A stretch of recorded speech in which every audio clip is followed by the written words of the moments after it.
I don't care if you've been leaking, soaking wet. If you up, smash that like button. Welcome to Black and Black Times Infinity. I'm your host, Cthulhu Prodigy, coming to you live and direct from the Vista. Smoke me on fan with all the danks and danks. On my left, oldest ninja in the world, old ninja. Yep. Save the cheerleader, save the world. Damn. On my far right, engineering on the ones and twos, choking people out on threes, fours, Chronos. Everything that was on my left is now on my right. This is very weird. Last but not least, we got your boy Blue. New glasses. Who's this? Okay, I see now. I like it. Oh wow! Better take them back. Get you a better prescription. Shit.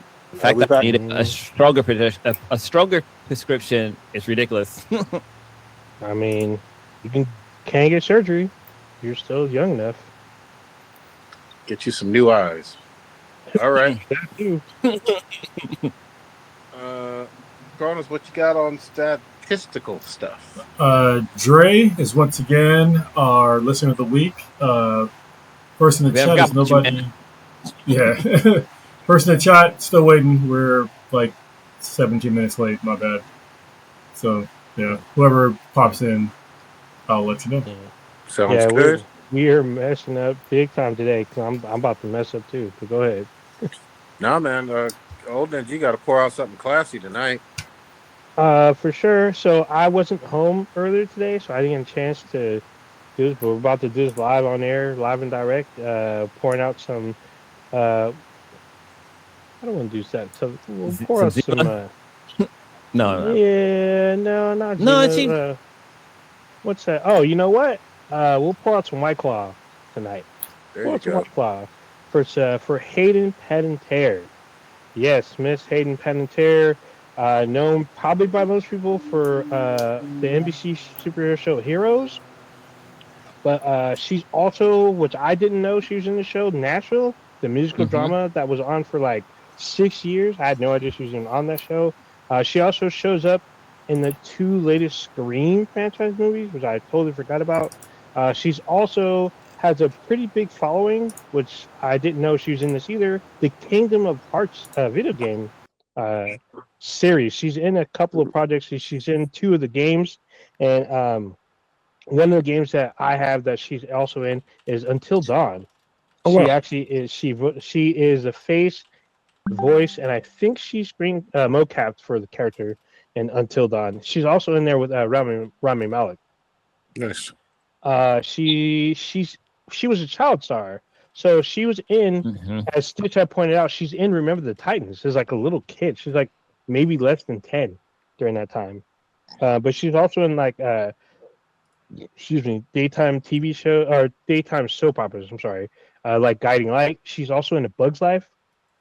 Yeah, a lot of people, especially like some of you that are probably in your late 20s, mid to late 30s, you probably saw her in I Love You, Beth Cooper, which is like her like starring role kind of.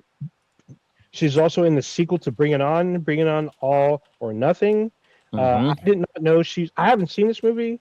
Everyone talks about it, but the Amanda Knox murder on trial in Italy, which was highly talked about. I didn't know she's in this fucking movie. But yeah, she's in a ton of movies. She's in those movies. She's in a bunch of shows. She was nominated for a bunch of awards as a young star because she started as a child actress. She did, unfortunately, struggled with substance abuse and alcoholism in her 20s. A lot of people kind of attribute to that to her death, but unfortunately, she just passed away 3 days ago, and it is undetermined what was the definitive cause of death for her. She was found unresponsive in an apartment in South Carolina, apparently with one of her ex-boyfriends and his brother. They're the ones who called EMT to come in and try to resuscitate her, which failed. She passed away at the age of 36. Can I mention one thing really quickly too? That wasn't in your background of her. She was also very vocal about some of the predatory bullshit that goes on in Hollywood with young actors and how fucked up that was when she was not able to really protect or defend herself from really creepy people. So Like I remember when she was on Heroes, there was a point where she was dating one of the guys that played like. So her character was the daughter of one character who had powers, and that guy's brother on the show. They started dating. I don't know what the age difference was, but like I think it was pretty significant. The fact that she was playing a cheerleader and this guy was like an adult, and it just I don't know, just that whole relationship kind of rubbed me the wrong way. But like Shit. looking at this girl's like looking at her history and like her background, like she's done like music and theater. Like this girl was like super talented, and it's sad that we lost her so at such a young age. But we also lost the girl who did the voice of Lilo from Lilo and Stitch recently too, and she died at a young age as well, which is crazy. Mm-hmm.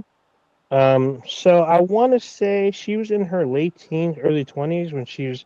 So she was the her character, Claire, was the daughter of an agent that was hunting heroes, and she was dating Milo, whatever his name is. He's the if you play Black Ops 7, he's the main star in that game. His first name is Milo. I can't pronounce his last name, but she was probably like 18, 19 when she was dating him. I don't think he was that much older than her, but yeah.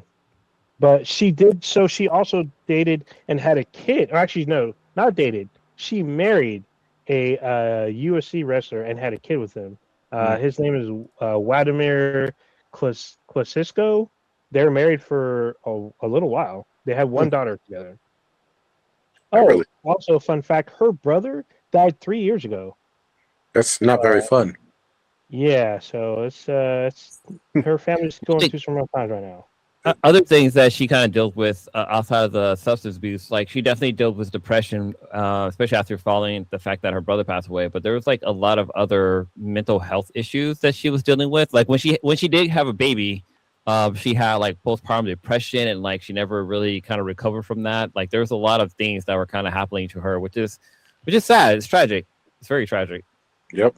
I gotta tell you what is interesting about her death is that, given her known background with substance abuse, that most people don't really like bring it up that often. And like they're saying it's like possible OD and stuff like that, and they had Narcan on site, and it's like if this was a person of a different color, like it would immediately been like way different. So yeah, no, that's fair. That's very fair and appropriate because it's like you got to call balls and strikes with everybody. Yeah, I mean, look at what happened with like Whitney Houston. You know. Yep. Okay. It's okay. Honestly, I mean, it sucks that she passed, but I mean, I feel like this whole thing has been like kind of kid gloved. Yeah. So that's true. That's true.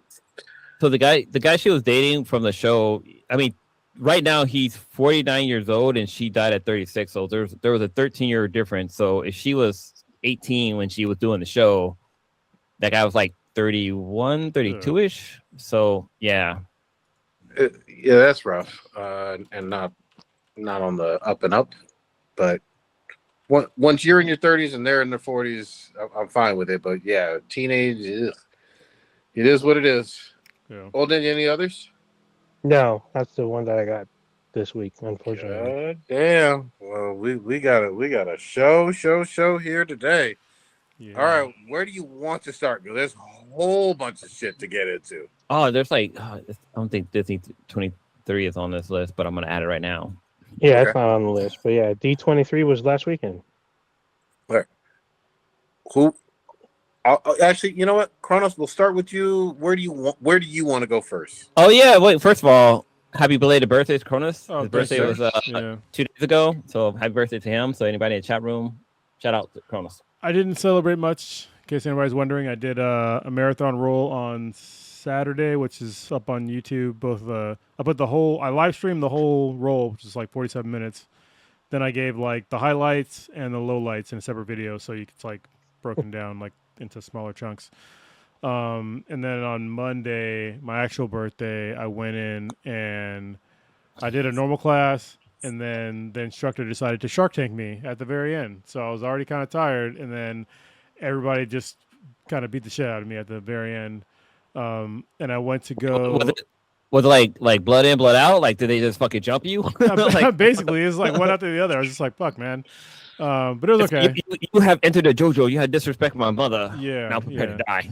And it went it progressed through like the belt level. So I went from like white belt all the way to like black belt. So I tapped like 2 of the white belts, and then it was just like total defense the rest of the time. So, but it was fine. Then I had dinner with Lando, who's a listener of the podcast, and then near the end of our Lando Calrissian? Yeah. Did you guys go 29 parsecs per second or so? What's the math on that one? We went to 29 Tacos place. I don't know. We went to like a Mexican place in downtown Chula. But near the end of us having dinner, I started getting a pancreatitis attack. So that sucks. So driving home, I'm like screaming in pain driving home. And then I got home, got to my couch, put on a heat pad, and just kind of, yeah. you weren't fucking with that peanut butter goddamn whiskey and shit. No. This shit happens like randomly. So, yeah, it sucked real bad on my fucking birthday. But whatever, it is what it is. But yeah, I didn't really celebrate much for my actual birthday. But it was cool to like do jiu-jitsu and stuff and hang out with Lando. Very nice. Calrissian. Lando Freeman. It's Freeman. Also, Florida. All right. Well, okay then. I'm gonna take the wheel real quick then. GTA goddamn 6 shit is getting leaked all over these interwebs. You have to be living under a motherfucking rock not to know about this shit. Obviously, the biggest, most anticipated game in the fucking universe. Yeah. The leaker is, I forget his name, but he has an image that looks like a fucking green onion, kind of. And essentially, he's on Prodigy. Do you mean the leaker was an actual leak? Yes. Yeah, maybe he is a leak. Yeah, I thought he was a green onion. No, never mind. He's a leak. Okay, fine. That works. Yeah. That works. That works even better. Like the vegetable leak? Yes. Yeah. It looks like a big ass green onion. That fucking works. That went over my head. Yeah, a leak is basically the Mandingo of green onions. Yeah, that's it. That fucking works. But holy shit, I think this guy is on some chaotic good in terms of, he basically is saying the equivalent of the no disc, no buy, faulty ass anti-consumer sentiment from Rockstar. And he released a bunch of them today, like a whole bunch of clips. They look legitimate. Nobody said that these aren't legit, but they're in the wild now. The guy who leaked it, his call sign is or handle is Cyber Leak. There you go. with 2 E's or an EA? With 2 E's. Like there's no, he didn't even like. That's the vegetable. He didn't even like freak it or something like that. Was it freak it or what's it called when you use letters and numbers and shit for your? Oh, like leak speak. Yeah, he didn't go leak speak. No, yeah, the leak is definitely the vegetable he's talking about. Yeah. Well, this guy's playing 8-dimensional fucking chess, man. Because that shit, the whole aspect of essentially calling out Rockstar. Because remember, they had some multi-million-dollar deal with Netflix to showcase the gameplay, where Netflix paid a fucking pretty ass fucking penny, and they were going to do that later on this month or maybe even this fucking week. And he fucking timed this shit out and started dropping a whole bunch of shit. Last I checked, he was even threatening to spoil the motherfucking ending. Like that's all bad. So you up here talking about this dude's chaotic good. This dude's about to be chaotically sued. Like, what the fuck? I mean, honestly, he's doing the Lord's work. Yeah, man. I'm sorry. I do not Kickstarter kicks in. I don't feel a whole lot of sympathy for a studio, even though I've loved every single GTA game I've played and every single Rockstar game I've fucking played. I don't feel any sympathy in terms of the fact that they could release this on disc. They're fucking choosing not to. Well, at least not for the first month. So, no. Let's not. Yeah, it's just a rumor. Yeah. Well, they have rumor. I thought they said it was confirmed that the disc will be out in December. No, they have not confirmed anything about some disc release. Oh no! If they were going to release it in December, I would have bought it. I would have pre-ordered it for physical disc. It doesn't exist. So wait, I I'm thought not buying pre-orders it. did come out. Pre-orders for for discs. for the digital version. yeah. And I'm not. This is going to be the first casualty for me. Like I'm not buying GTA 6 until it's on physical media. So Yep. Well, I'm reading online that apparently Netflix reportedly paid $90 million to $100 million for a temporary 6-hour exclusive window to premiere Grand Theft Auto 6 at extended look, and it was supposed to air on August 27th, Yeah. 2026. Yeah, Right around the fucking corner. That's a lot of fucking money to like live stream a fucking video game. Like, well, no, I mean, honestly, so the video game industry has eclipsed the movie industry a long time ago, and Yes. the GTA franchise, specifically GTA 5, is like it's the highest grossing media of anything ever. So no, I'm not surprised that for a measly $90 million compared to like the literal billions will it be that GTA 5 has made over its lifespan, I'm not surprised that Netflix spent $90 million. They spend more than $90 million on some Rudy Poot ass fucking movie with Gal Gadot and The Rock and bullshit that nobody fucking watches. Like $90 million ain't shit to Netflix. So I just for shits and giggles. I mean, hopefully this is right, but I looked up to see how much the UFC Freedom 250 fight costs, and it was $60 million to stage. So I mean, Yeah. GTA is cost more than that. Yeah, It's funny. the amount of eyeballs on that would be crazy. It's a steal for Netflix. The only fucking problem is Mr. Lee was like, fuck what you talking about. But again, just going back to this old Ninja, for me, and everybody can have their own views on it, this is some chaotic good in terms of like you're sticking it to this multi-billion-dollar corporation that for anti-consumer bullshit reasons doesn't want to do what the consumers want, or a lot of the consumers fucking want. Hold on, I just want to put this in like perspective for people about the GTA craze. So GTA 5 has made over $10 billion in its God lifespan.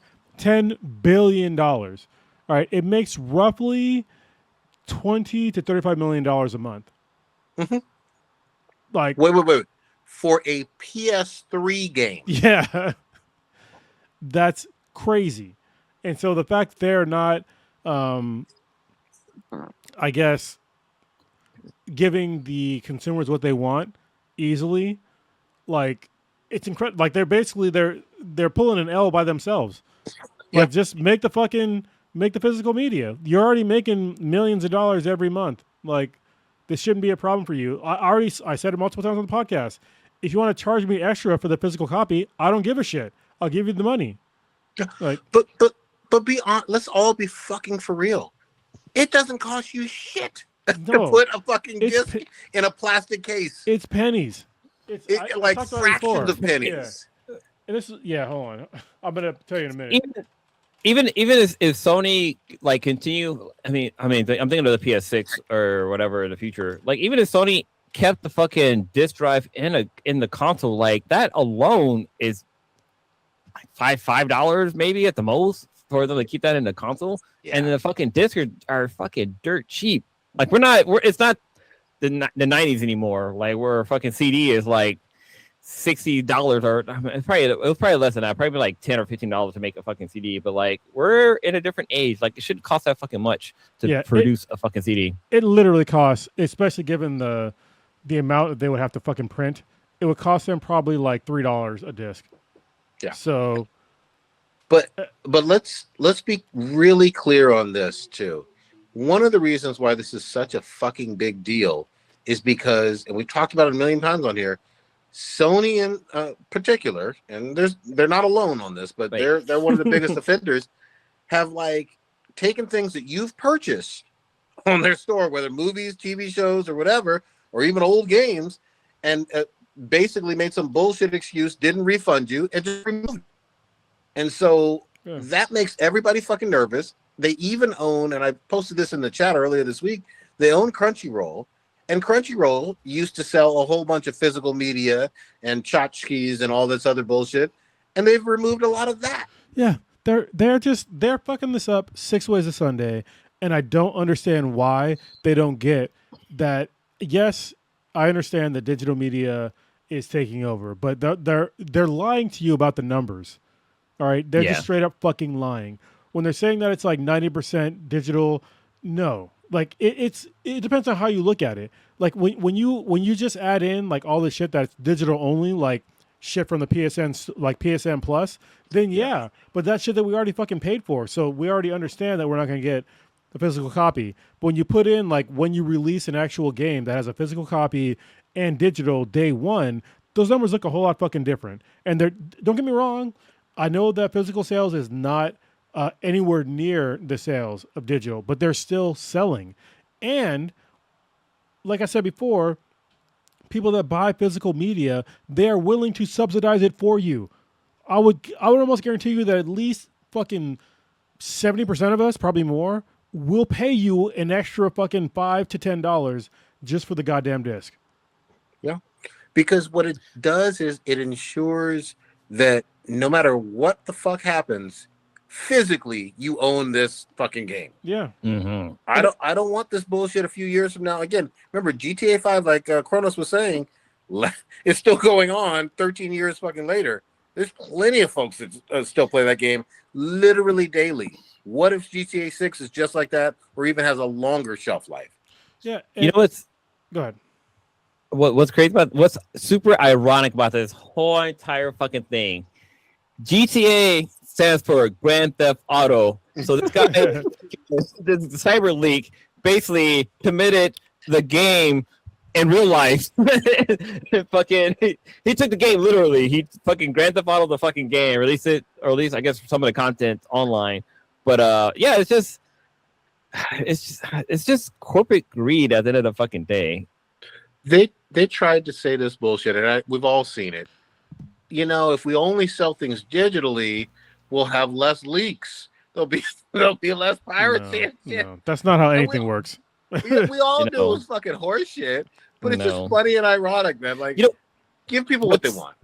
What's interesting is that, like, okay, during COVID, when they're like, I guess people aren't really going to the movie theaters, and a lot of stuff was just stream online. Like, you didn't really hear too much of like, oh, like this movie got leaked before this, or like this and that. Like, stuff got available to people right away, and I feel like that's what am I trying to say? I feel like that's the way of the culture. Like, if you hold something back from people, they're gonna find a way to get that content when they want it. So the fact that like they're trying to, porn? yeah, not so much like, I mean, porn is fucking easy to get, but I don't know. I just feel like them holding something back behind like limitations just makes it easier for somebody to like take that content, basically. Yeah, it's so dumb. Like Papa Bear in the chat, he was saying a game releases needs to be updated by the end of the week. It's released these days, which is true. However, you don't have to update them. Like the vast majority of games that are physically released, like they will work without any online connection. They'll work, and you can play them just fine. Most of these things where all the patches and all that stuff, it's for shit that you probably won't hit anyway, unless it's like game breaking. I guess if you had like Cyberpunk 2077, then yeah, you'd be kind of fucked, or like No Man's Sky. But it's few and far between. There's very few games that are released that are decent games that are legit broken from day one. Like they will play just fine with no online connectivity, and Sony is literally just like removing a huge portion of people that have games or that have consoles from like being able to play on their console. Like all of China, you won't be able to play a game anymore because like the vast majority of games on PlayStation, you can't play in China. So, but if you get a physical copy, you can play it. But if it's digital only, where I have to like literally go through a DRM system and China's fucking firewall is like, no, like you can't play that game. Like it's not going to happen. So, the other thing I want to say is real quick. I don't trust Sony. I don't trust any of these corporations, but Sony specifically, may not ever fucking discount this shit. Like, like you can get a used game from swap meets, obviously borrowing from a friend, eBay, a whole bunch of ways, trading in some other stuff. But if it's only available on the PSN store, you are subject to that monopoly fucking price. And, you know, a year or two later, they may just say, you know what, it's GTA 6. You better pay out that $80, you know? Yeah, before somebody's thinking, oh, well, you know, on Steam, you know, they don't blah, blah, blah. Well, listen, Steam is fucking free. So, and Steam has never, I've never had a game in Steam that I bought that I didn't have access to later on.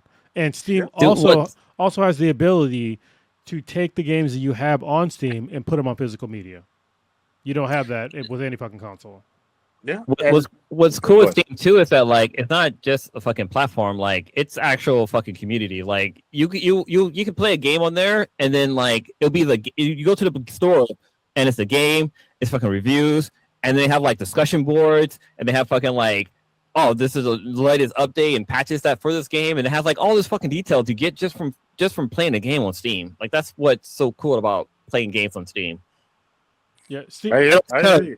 Yeah. Jumping to for the media thing, like we saw the thing with EA where they had the whole fucking, oh, you have to have a fucking passcode. Like you get this game and have a passcode, and their whole thing was keeping people from like reselling the game, which shot them in the fucking foot.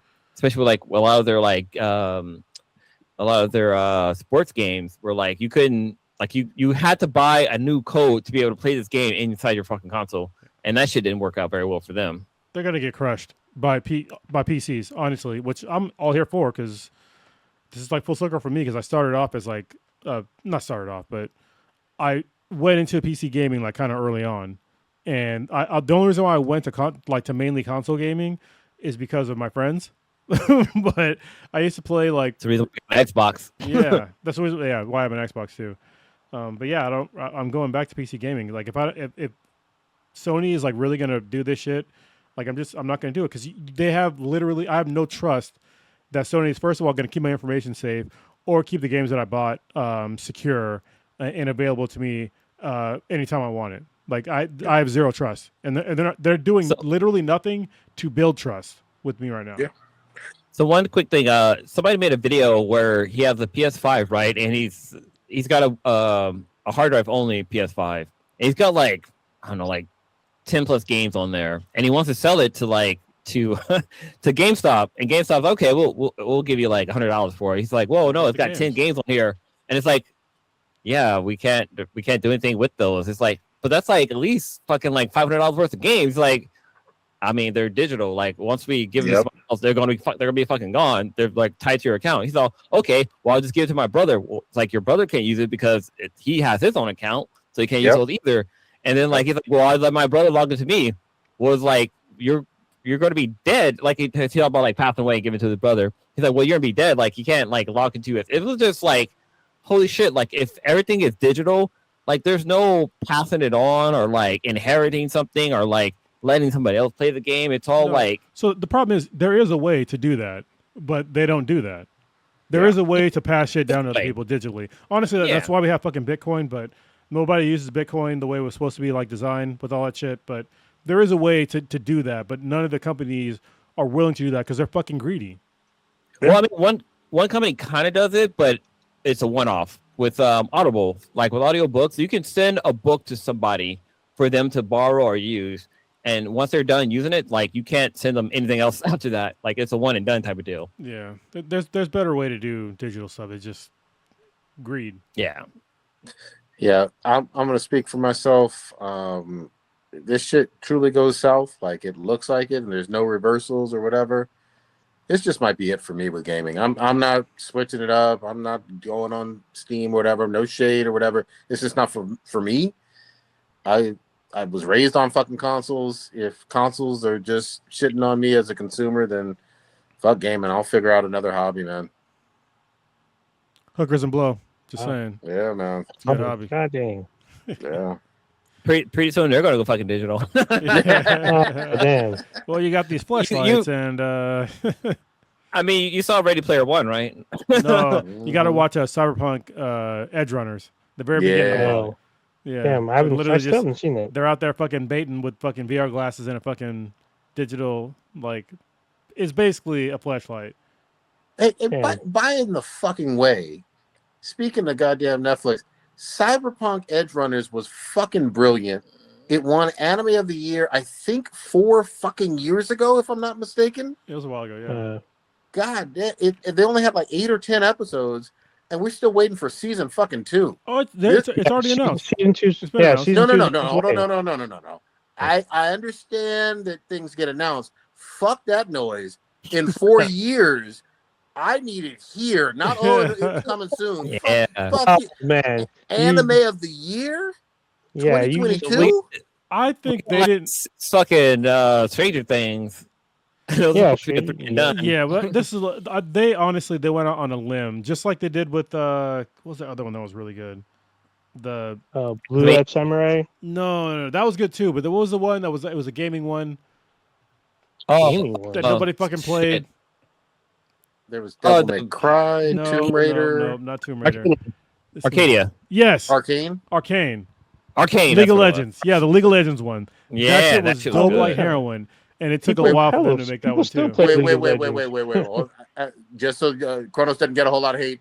Yes, there are millions of League of Legends players. Yeah, they literally hold tournaments in Korea for that. Hey, shit. Look at me. Yeah. You're fucking nobody. Yeah. You get pissed off a whole I'm just kidding. continent. I don't play the game. All right, that's the main Send all thing. your hate mail to Kronos on that. Like, even though the fact we don't play it and like a lot of people do play it did take them a while to make another fucking season. Well, because like the animation style was like pretty hard to like replicate. Super did. Don't get me wrong. I loved both of those, but at least with Arcane, we have had a season 2. I want more, but I'm still waiting on fucking Edge Runners. Like, what the fuck? Man, I'm still waiting for High School of the Dead season 2. I mean, the guy died. So, yeah, I died. But the show is called High School of the Dead. So this guy can come back to life and just. Oh my goodness! Please. Old Ninja, you already know what I'm waiting for season 2 of. I don't even have to say it. You know what's in my mind right now. No. Oh, yeah. I mean, good luck with that. So I can tell you this: I didn't know that he was going to do a season 2, but the creator got scared because of all the pushback. What are you talking about? Because I'm confused.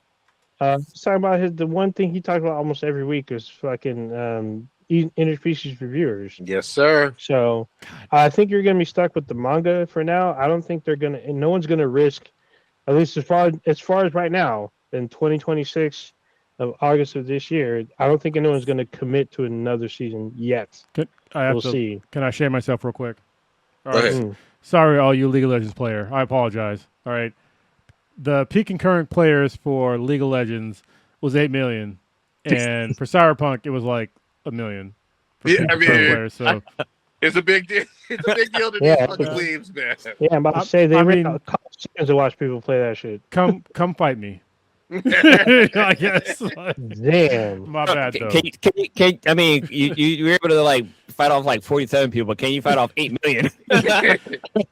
8 million weebs?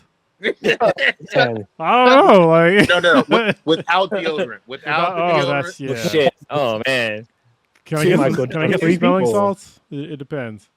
Well, I mean, you still have your COVID like N95 mask, so maybe I do. You'll be able to Yeah, I do. get you a little bit more. I'll be out there like Bane. I was both of the dog. Man, we gonna see with this GTA though. We'll see with Sony because that leak dude he threatening all consoles as well. Like he is on some Bane shit, man. He's taking this shit seriously. Did he just leak like gameplay or actually leak the fucking digital copy of the game?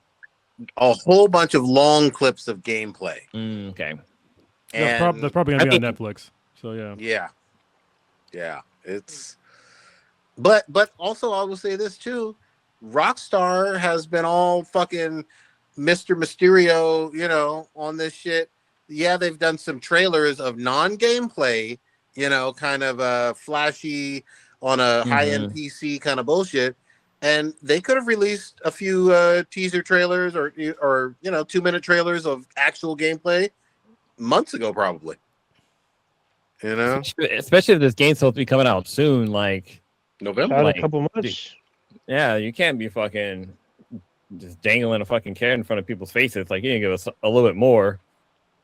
I mean, with this amount of hype and this amount of game, I don't think you really need to. Like people plan, so the pre-orders should already tell you the indication of how much people want to play the game.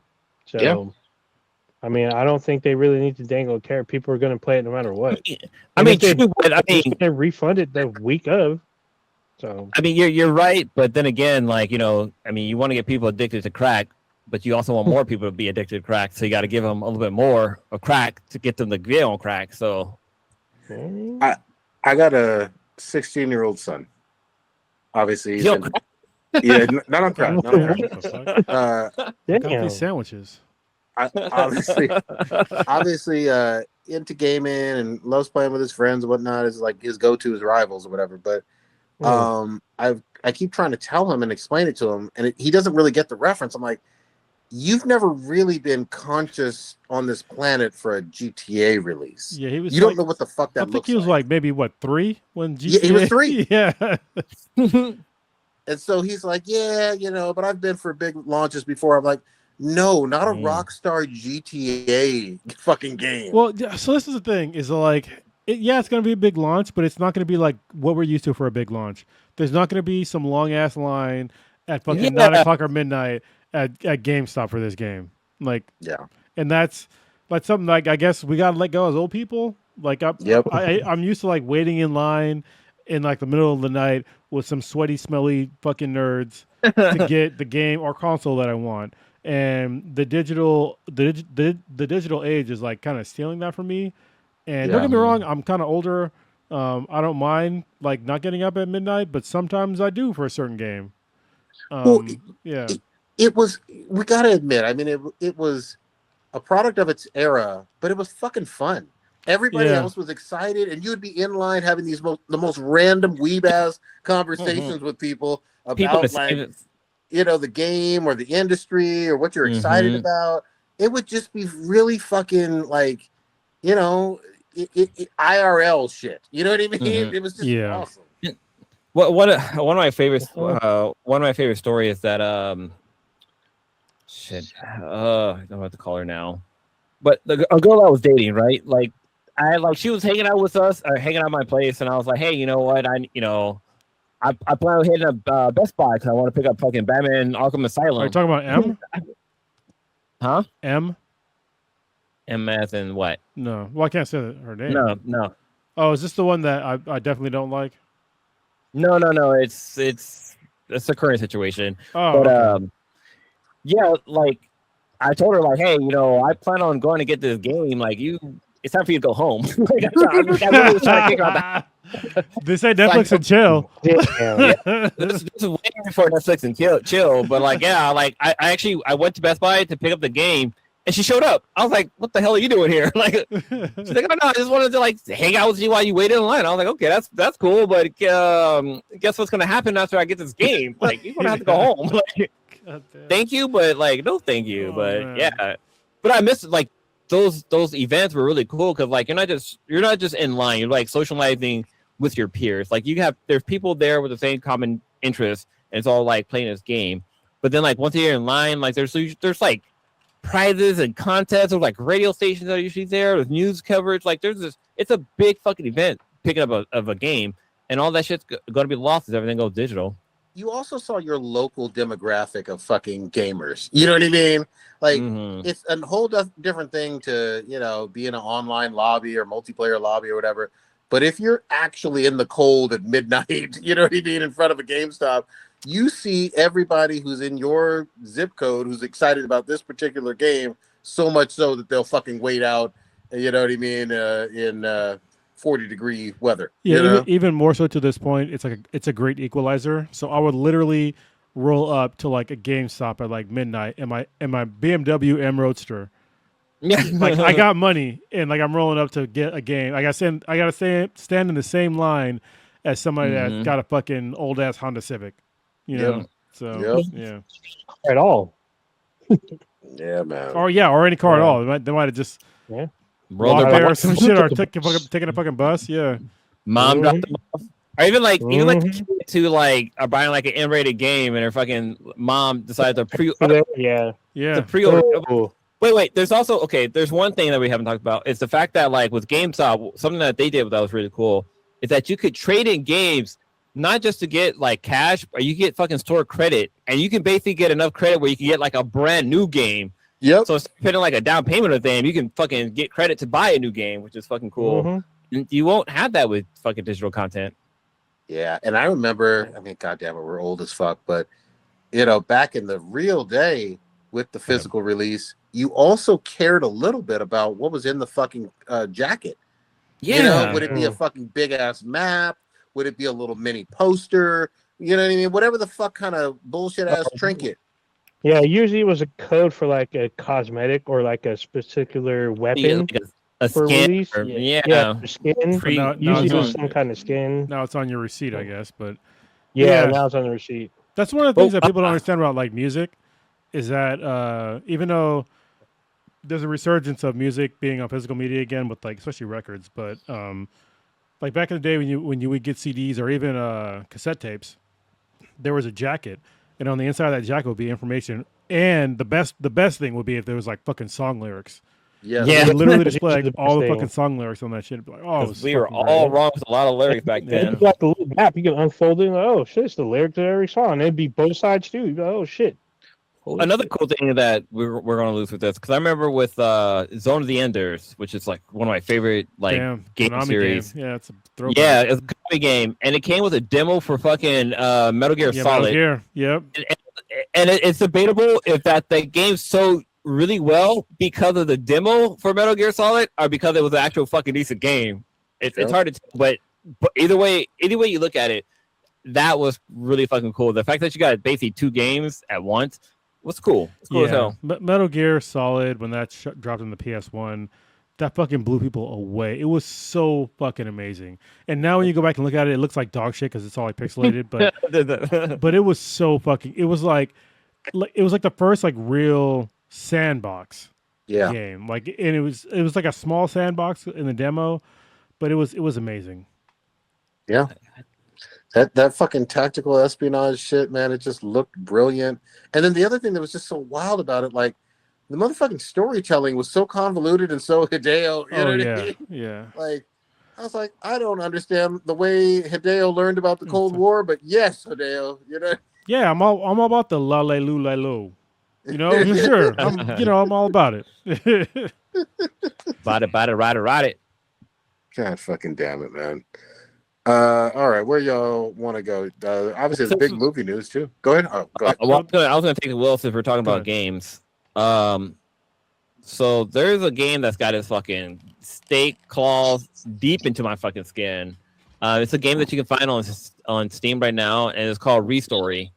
And so what the gameplay is, it's based it takes place in Tokyo or Japan in the early 20s, and you're basically a person who fixes old things. Like you're a repair person, and the shit that you get, the nostalgia of it is awesome because like you get like a Sony PSP that'll come through, or like an old school like Atari, like an Atari 2600 or Atari 2600 controller. Like you're going around fixing like these things. And the thing that draws me into it, because when I was a kid, I loved taking shit apart and trying to figure out how it works. And you're not just taking things apart. Like it's literally like you're taking something apart. Like say for example, an Atari controller. You basically take it apart. It's like the outer skin. There's like a board, like a couple of switches and a cable. Like it's super fucking basic, but you're like learning how the components work. But a lot of times you're not just taking things apart. Like you have to fix things. So like you have to buy replacement parts and stick it back in there. Like you can upgrade your equipment for like you can upgrade your screwdriver to like something that's more electric or something that works a little faster.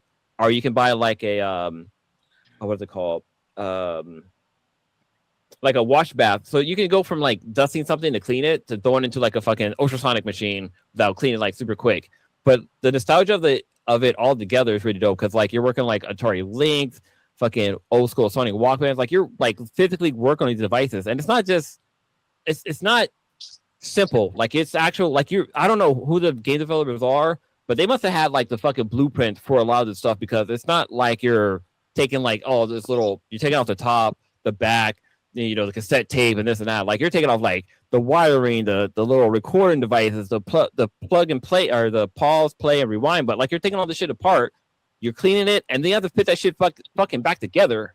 And it's cool. They give you like a little diagram that help you put it back together. But like, it's just if you're somebody who like to take things apart when you were a kid, this shit is gonna be right up your alley. And just in the nostalgia part of it too, it just leagues above anything you've ever played. And like the animation artwork is like really good, and it's actually like a backstory because the previous, they call him the master, basically somebody who can clean stuff up and fix it, but the previous person was murdered, so there's a little bit of a crime thing going on. Like the owner of the building is like maybe a little scumbag. There's like some hot chick like there's a lot of stories happening all at once, and all you do is just some guy sitting fucking in front of a window repairing like people's cell phones. Oh yeah, you fixing cell phone, like they have the Motorola flips in this thing. They have the old school Nokia like 3200. Like you're like working on fucking like actual things. One of the funnest things that you work on is a fucking Tamagotchi. Nice. Like you're fixing Tamagotchis, and it's like, yo, this shit's like, and it's not like I want you guys to play because it's literally it's a Tamagotchi, but they go by like another name just because of copywriting things. But like an Atari is an Atari in the game because Atari is like an open source thingy. But anyways, it's like the game is on sale right now on Steam for like $17.99, and you get that, and you get like a second game on there too. But like I'm already like I bought it yesterday. I'm already 14 hours in. Like the nostalgia of it all, and like as you upgrade in the game, like you can't just start working on a PSP. You have to be certified, so you have to buy a license to be able to like work on PSPs. And then once you're able to work on PSPs, then you have to like get another license to work on his other devices. So it's not like you're just constantly working on the same thing. Like you upgrade your skills, and then at the end there's a tournament that you can be part of. Where you can unlock other skills, but like you're also learning how to like solder. Like this game is like right up my fucking alley. It's probably this game will be on my top game of the year. Like honestly, it's just so much fucking fun to play. And this is an indie, huh? Yeah, it's indie. It's an indie game. I don't think it's available on other consoles. I think it just came out like probably about a month ago, and it's I was watching a YouTuber play it, and I was like, yo, this looks fun as fuck. Nice. So I was like, I'm gonna jump on Steam and buy this game, and I've been having so much fun since I picked it up. But it's called ReStory. It's supposed to be restore, but it ends with a Y, so ReStory. But it's a lot of fun. And like when you fix stuff, like you put on a counter for like you have like a mail carrier that picks stuff up, and he like drops off cash, so you take that cash. And another interesting thing is that the game since you're in Japan, everything's in yen. So like you might buy like an Atari Lynx for like 100,000 yen, but it's probably like a couple $100. So it's like like the math is all weird and stuff like that. Oh, one other interesting thing about the game, the fucking soundtrack. Like while you're working, so you get like a boombox or like a little radio that you put in the corner. The music for this game is like legit. Like it's so legit. There's actually you can pay for the soundtrack. Like you can buy the soundtrack for like $5.99 or something like that. But the soundtrack really goes really well with the game, which is fucking cool. So it's called ReStory Chill Electronics Repairs. Yes, that's the game. It's if you have a Steam account or if you have a basic like laptop, I definitely recommend you playing this game, especially if you're somebody who likes taking shit apart and putting it back together, because this is like right up your alley. I'm gonna ask the crude question. Do you get to repair any inflatable dolls, any sex toys, anything, any vibrators, anything like that? Any repair for those? Saw that coming. Yep. I'm gonna say no. Okay. Because this happens in the 2000s, so those weren't really around. Yes, they definitely were. Sir. Been around since like the fucking 40s, probably even before that. Shit, you ever heard of Hysteria with women? Yes, yeah. Into the vibrator. And I also saw the hand crank one. But no, this is all electronics, like games, like gaming consoles, controllers, like Walkmans, stuff like that. Yeah, just high-end electronics. More wholesome. Okay. I just had to ask. I mean, because there's a little girl dressed off her Tamagotchi, so that's kind of the clientele. And there's a guy living above you. His name is Bucket, and it's a guy who lives above you, and he drops down everything on a bucket, like a string on a bucket, and like it even know asks you to like fix certain things, which is really fucking funny. I He's just one of want you to those, know that Chainsmoker Cat girl has ruined my image of Japan apartments and people living above or below. I think that someone's going to puke fucking rainbows and nastiness all Damn. over me. Yeah, Terrible. Chainsmoker Cat. I'm like one episode behind. I need to like catch up because I know Actually, I the need new to one cut up. drops tomorrow. I behind. think. I had to pause. I don't know if it was episode 3 or 4, but where the girl changed her fucking legal name to Angel Butthole. Yeah. Oh shit! And I said, I didn't get that far. Yeah. yeah, I was like, holy shit, this is a goddamn series right here. Did you see the part where she gets where Yanni Neko gets stuck on a wall? I did see that. Yeah. Oh I damn! I'm hella also behind. saw where she got paid in cigarettes to fart in a Oh, van.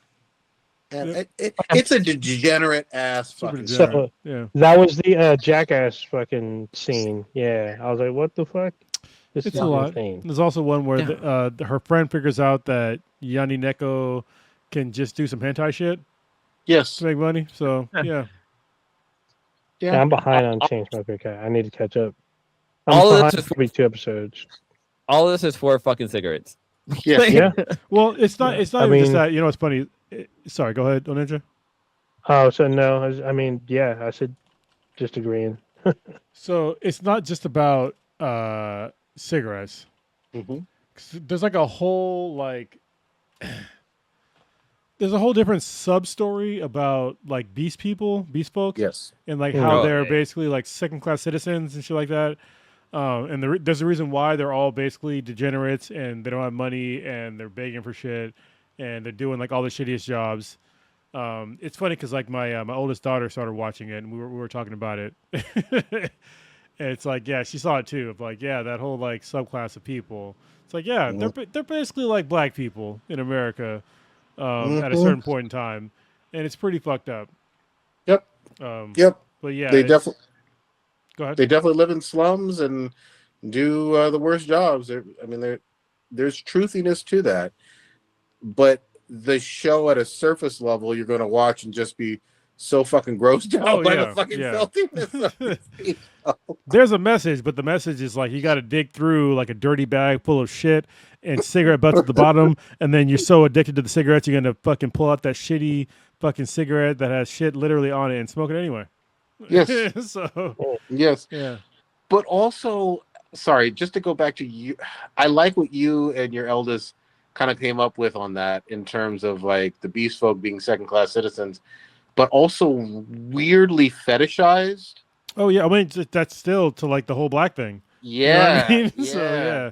Because like even the little boys playing, the teenage boys playing soccer were just like, yeah, beast folk, beast girl, cat girl, chimney girl makes my pee-pee remember that jump. shit? Yep. Yeah, I thought that. Well, it also made me think of like Native Americans too, because like they kind of had it that fucking way, especially when their lands were taken over. Like they still was a lot of substance abuse and stuff like that. Well, because that wasn't really in their like I don't want to say DNA, but there was no like real alcohol. Yeah. And then you got introduced to this shit. Yeah. So yeah, it'd be like introducing fucking, I don't know, like crack or some shit to a society that's not used to having fucking crack or any kind of cocaine. So yeah, it'll fuck you up. Definitely. Oh shit. Go ahead, Alden. So I want to keep it on gaming real quick, or continue to keep it on gaming. This is gaming heavy podcast. We weren't talking about gaming though. We were talking about change. I'm gonna bring it back because we talked. I want to bring it back. Have to you ever gaming, smoked? Have you ever sucked dick for games before? No. I'm pretty sure. I mean, Chainsmoker Cat is definitely probably sucked dick for a fucking cigarette. I'm just saying. Oh my! Goodness. That's keeping it on Oh, brand. yeah. She did suck off a giant cigarette god or something like that. Well, she ate his ass. Yeah. What? Oh, I've not seen that episode yet. That's like episode 2. Yeah. I've seen three episodes. Maybe you might have blocked that out of your mind, but she definitely ate a cigarette's ass. Look, a human-sized cigarette's ass. She don't. Okay. Sorry, the thing that fucked me up was still from the first episode, where she did not know how to properly use the goddamn toilet. I can't get over that No, shit. I think she knew, but listen, if you are that fucked up, if you can put your arms on something and take a shit, like honestly, you might want to try it. Like just God like damn it. if you're just like, you know what I mean? Yeah, Just I get mean, over, it was you know. explosive, so she needed to Yeah, get her bearings. So yeah, that'd be I a get cleanup it. on aisle 6, but you know, Oh god dang. I mean, how Mm. would it be if you were to like turn around in the fucking toilet when you took a dump? Especially if you're drunk, or I mean, mainly if you're drunk. But like just having like that cold porcelain to kind of lay on while you just fucking like relax and it let your body do its like thing. I said, it'd be great, but you have the cleanup would be terrible because the toilet bowl is designed for your asshole to be in the back, not in the front. Yeah, Yep. So it's an yeah, oval shape. So That's true yeah. too. That'd be hella flushes, and I mean, I guess you got that little thingy off to the side of the toilet you can just go in there and yeah. push down. All right. Anyway, Old Ninja wants to go back to gaming. Let's go back to Yeah, gaming. Segue, please. Yeah, We went from cats and smoking cigarettes to how to take a shit on the toilet. I guess so. So I got a chance to play the Gears of War E-Day beta. Oh, no. After 2 weeks, it was a 2 weekend beta. They have 2 modes in it. First of all, it was like a very good return to form in this freaking game. I got to play it for 2 weeks. There was 2 modes. They had the Horde Siege mode, which is their new mode, which will require me to explain a little bit. And they had PvP, which is versus mode. I used to have some new modes, but I never played any the PvP because I'm just like, whatever, on PvP. People are just going to be sweaty, especially in the beta. The Horde Siege mode was what I was more interested in about. It's a 12-player mode where you're in this like big, literally a battlefield size map for Gears, which is like, and it's a small battlefield map, which for Gears is like fucking huge. And there, you're 3 teams or 4 running through the map, and based on it's on the PS5 or the Xbox. It's on the Xbox, and Okay. it'll be a Game Pass day one release. And so when you're playing the game, you get dropped in, and there's like different, I guess, modes. There's the Blitzkrieg mode where basically you go in, you play your objective, and then you have to extract. Then there's like a harder, well, not harder, but there's one that's more objectives, so you're in the game longer.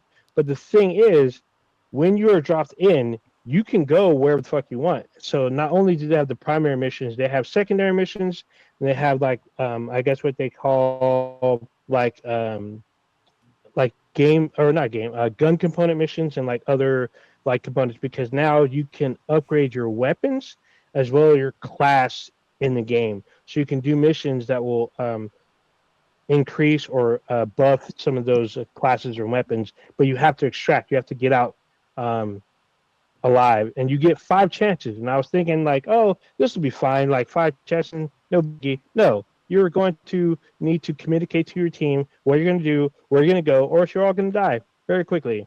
Because even though you're doing your objectives, another team can do their objectives next to you, and their enemies can become your enemies. So you're ending up with a huge amount of enemies coming through, you trying to complete your objective, and you trying to escape as well.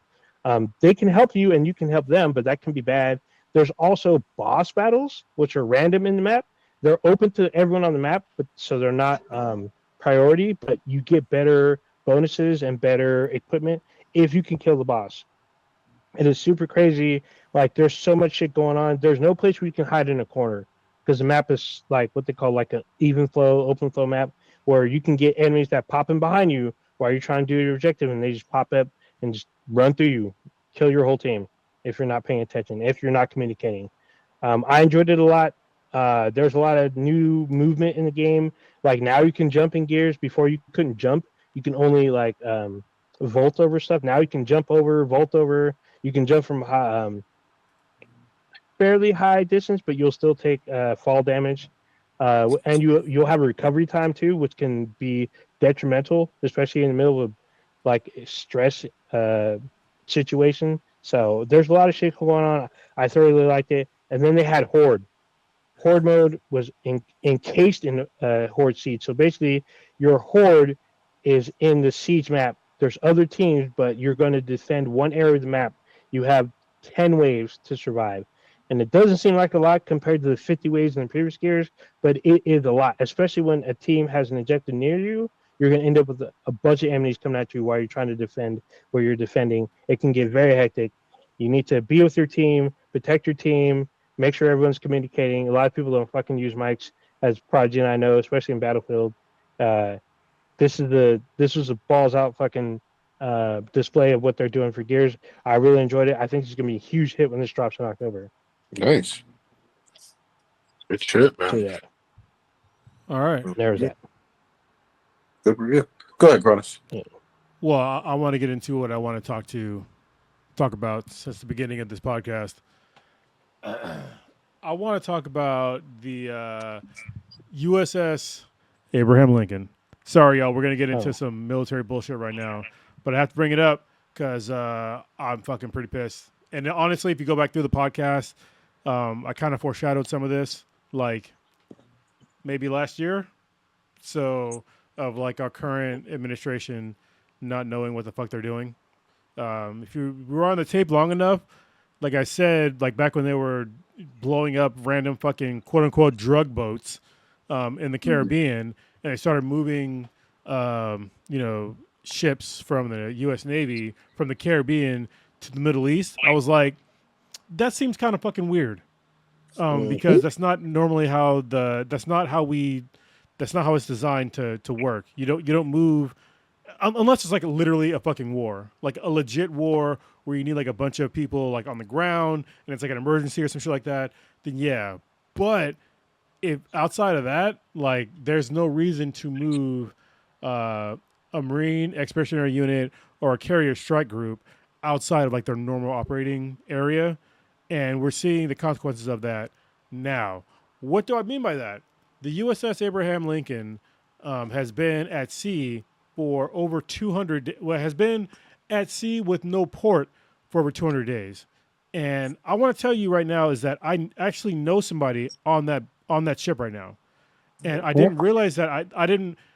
The crazy thing is that I knew he was out. I forgot what ship he was on, and then I saw a video of him on CNN.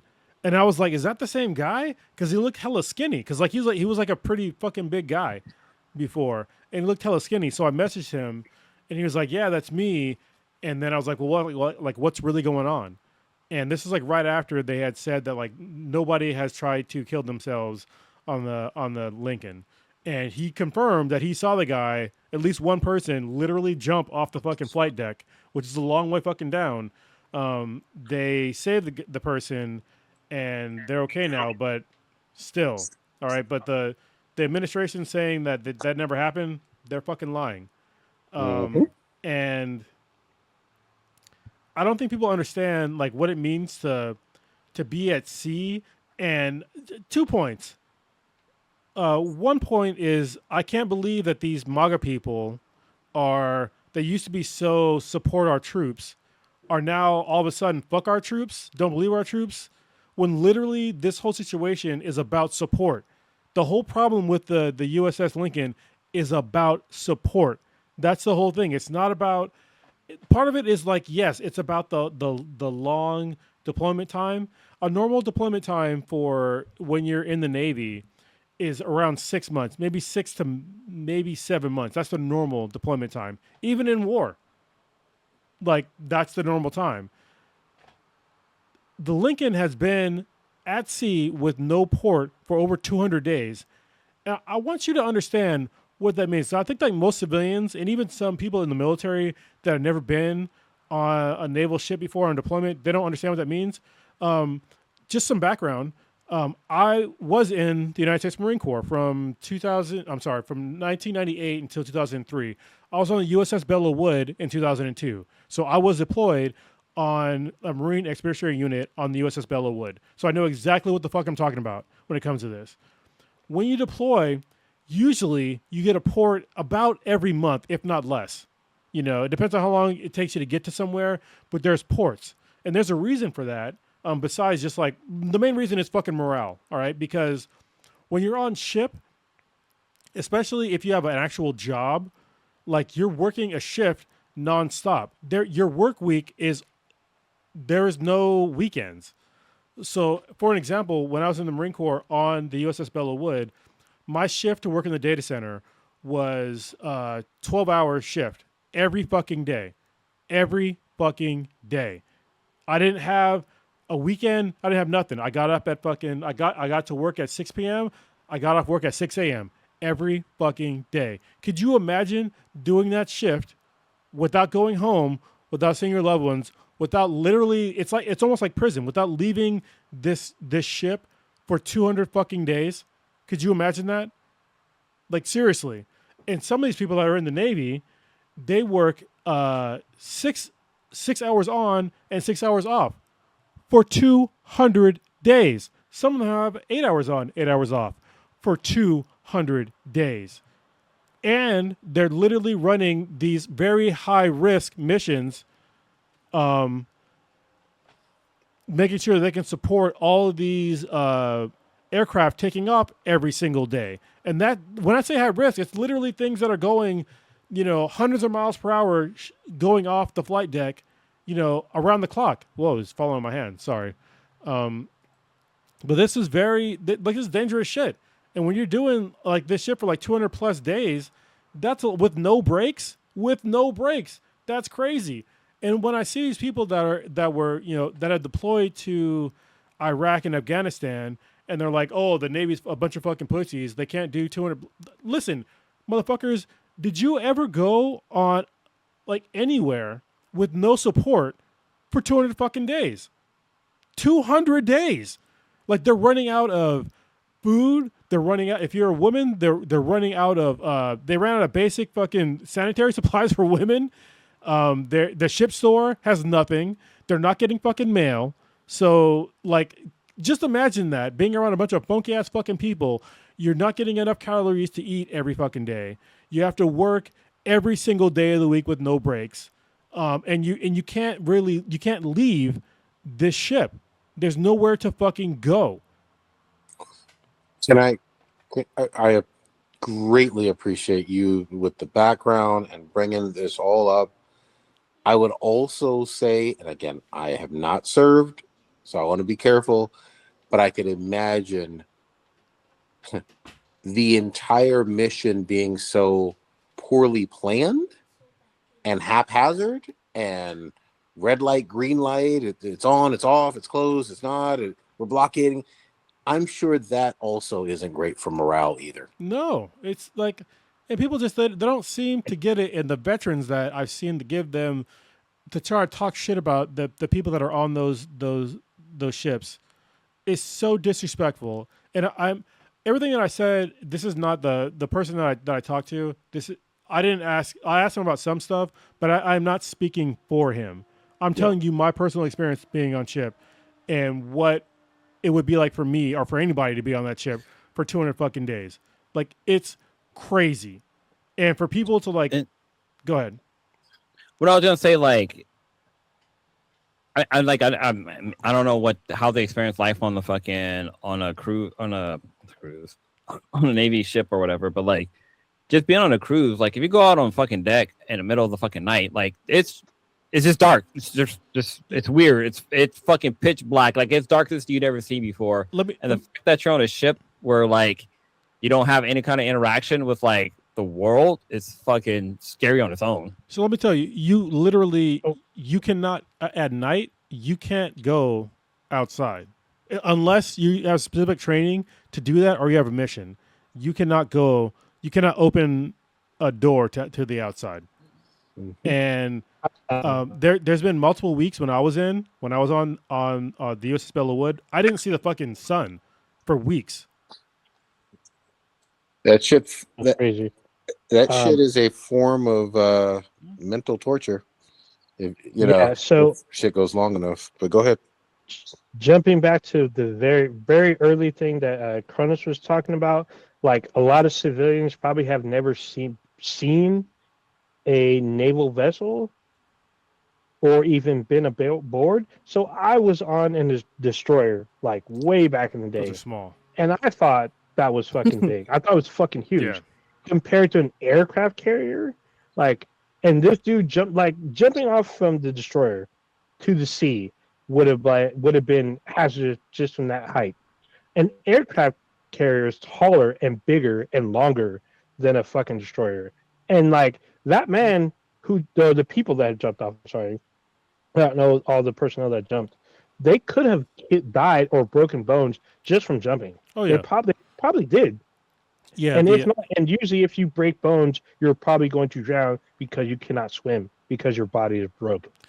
Yeah, so the size of the USS Lincoln is about the size of the Chrysler Building, if you know what that is. So it's fucking big, but it's also there's 5,000 there's 5,500 people on that ship, so it's a lot of people. And the destroyers, honestly, like the USS Lincoln is getting a lot of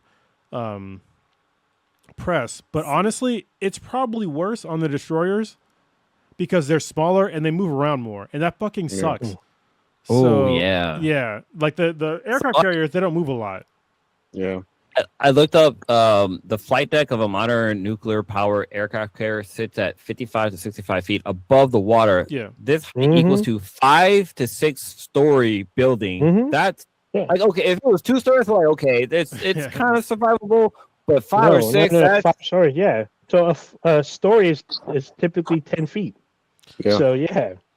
that's so just jumping off alone, you may or may not even survive just from the jump. And this gets into like another like huge issue that I have with like this whole like quote unquote war is that there's the problem from the beginning is that when the United States goes to war, you usually bring the points of the war to the American people. Like you make a case for the war. Like you got to hype people up.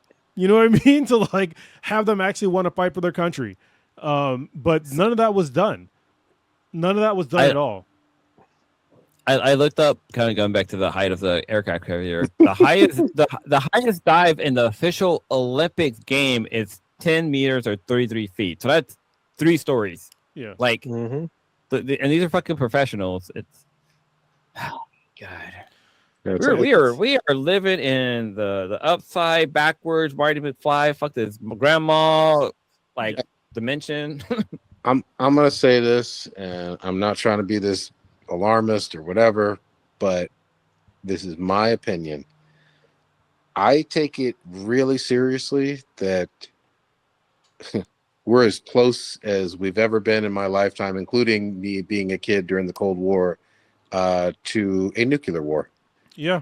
And there is very credible sources indicating that is being discussed in the Oval Office right now. I can nearly guarantee there would be a whole lot of retaliation, and nobody's safe from nuclear war. And I don't fucking know, man. If anybody truly right now, especially an American, feels safer or confident that can never happen, I want whatever the fuck you're smoking. Yeah, and everything we have right now in the United States, as far as like naval power, it's all out of place. Everything is out of place. Like we are supposed to have what the Marine Expeditionary Unit and like most strike groups, they're supposed to be there, especially the MEU. We're supposed to be there within 48 hours, anywhere in the world within 48 hours, anywhere. But in the way that works is that we have literally ships that basically patrol a region, and they're always around a certain region. And when one MEU leaves, another one is coming in to take its place. But right now, we've concentrated all of our forces into the Middle East, and we're misusing what they're actually supposed to be used for. If something pops off, you don't just put a ship there and just leave it out in the fucking sea and just strike down drones and shit. Like it's designed for if something pops off, you send in fucking ground, you send in the Marines. We're the tip of the spear. Like, yeah, you send in strikes from air and all that shit too, but then you finish the fucking job and you send in Marines and shit like that. And don't get me wrong, I'm not advocating for a ground attack in Iran, but that's what our military is designed for when it comes to naval power. It's to if there's a fucking problem, if something pops off, you strike them first, and then you send the Marines to basically neutralize the problem, and then the army comes in and occupies that space. But right now, what we're doing is we're doing this weird fucking thing. We're just trying to strike them from far away, and we're letting them rebuild. And then that's why we're seeing all this shit happen. If you're wondering why the Lincoln is all fucked up right now, is because in the very beginning of the war, Iran struck a whole bunch of military bases. And if you remember, like, we're on the tip again, why I was mad about the beginning of the war is because our fucking current administration didn't warn anybody, none of the military bases in that region, that we were going to pop off. A normal, sane person would have hardened those bases, moved personnel, accordingly, and made sure those places were safe, and made sure that our supply lines were secured. They didn't do any of that shit. And so because of that, one of the first things that Iran did is they struck Bahrain, and that's our main port for the U.S. Navy in that region. Now that base is just basically destroyed. And the reason why the Lincoln isn't getting resupplied is because the next closest resupply point outside of Iran's reach is 2,200 miles away at Diego Garcia. This is all public knowledge, by the way. I'm not giving away any fucking secrets. All right? This is all public knowledge. And that's the reason why they're not getting resupplied. And so everything, because I wanted to send mail and shit to the person that I know, but it's irrelevant right now because they're not going to fucking get it. Because the base that it's supposed to go to get resupplied doesn't exist. The other thing I just want to quickly interject here, and this is again from the plenty of articles and news reports and experts that actually study this shit. The stockpile of interceptors and THAAD missiles and all of that is low for the U.S. We've ran through a lot of it, allegedly, according to a whole bunch of military analysts from the U.S. I'm not talking about from Iran or Russia or whatever, like people here. Well, it's because of the way we're fighting the war. The way we're fighting this war is as stupid as fucking possible. Either you have to go all in or don't do anything. Like this half-ass bullshit is just literally just wasting our munitions. It's wasting personnel. We've gotten our bases destroyed. We've destroyed our credibility because we don't want to appear weak. Yeah, but we're going to be way weaker. We're already appear weak. Like, well, I mean, the advantage though, the advantage, and I'm just going to be as cynical as possible, is that there's blatant, overt market manipulation and insider trading, and you can literally set your fucking watch to, the news that breaks on Friday. Yep. Versus the news that breaks on Monday before the fucking markets open. Yep. It's fucking predictable. So in terms of who benefits from all of this haphazard, lazy ass war, it's the people who are actually making the decisions in the White House that are directly financially fucking benefiting, and the cronies in the energy companies and whatnot as well. And then just to further tack on, kind of to piggyback off of what Kronos was saying, things like Taiwan and things like South Korea, those locations where the U.S. Military and Navy have had a huge presence for a long time for a whole bunch of reasons, they're nervous as fuck because they see that America's word ain't worth a fucking damn to the allies, or anywhere that already has a base, and they saw that assets were moved that were supposed to be, quote unquote guaranteed. Yeah, so, the USS George Washington, which is pretty much, it's part of the Seventh Fleet, which is stationed in Japan. The Seventh Fleet stays there for a reason because China's right there, Korea's right there, and Taiwan is right there, right? And also protect Japan as well. But yeah, now that we're just like taking the Seventh Fleet aircraft carrier out of the region, this would be prime time for China to possibly invade Taiwan. So and all this shit is a war of choice. Yep. Like there is literally no reason for us to do any of this. Iran did not have a nuclear weapon. It did not have a nuclear weapon. I don't give a fuck how many times they try to say that on the news or by the administration. It literally doesn't exist. Literally, the intel from the same administration said that there was no indication that Iran had a nuclear weapon. So they fucking lied to the American people once again. Well, and what makes it more of a possibility that they will is killing the Ayatollah and hundreds of schoolgirls in a double tap tomahawk strike. They absolutely are talking and discussing that internally amongst themselves and whatnot, because who the fuck wouldn't? Yeah. I mean, I tell you what, North Korea ain't getting fucked like this. I was gonna say the same thing. Yeah, there's a reason why we don't fuck with North Korea. You know, not that. Go ahead. I'm gonna let you finish. I'm gonna jump in real quick. I was just gonna say, you know, not that we have the same relationship as we do with other countries, but I am going to mention this. I mean, obviously, Pakistan's not that far away. They have nukes. You know what I mean?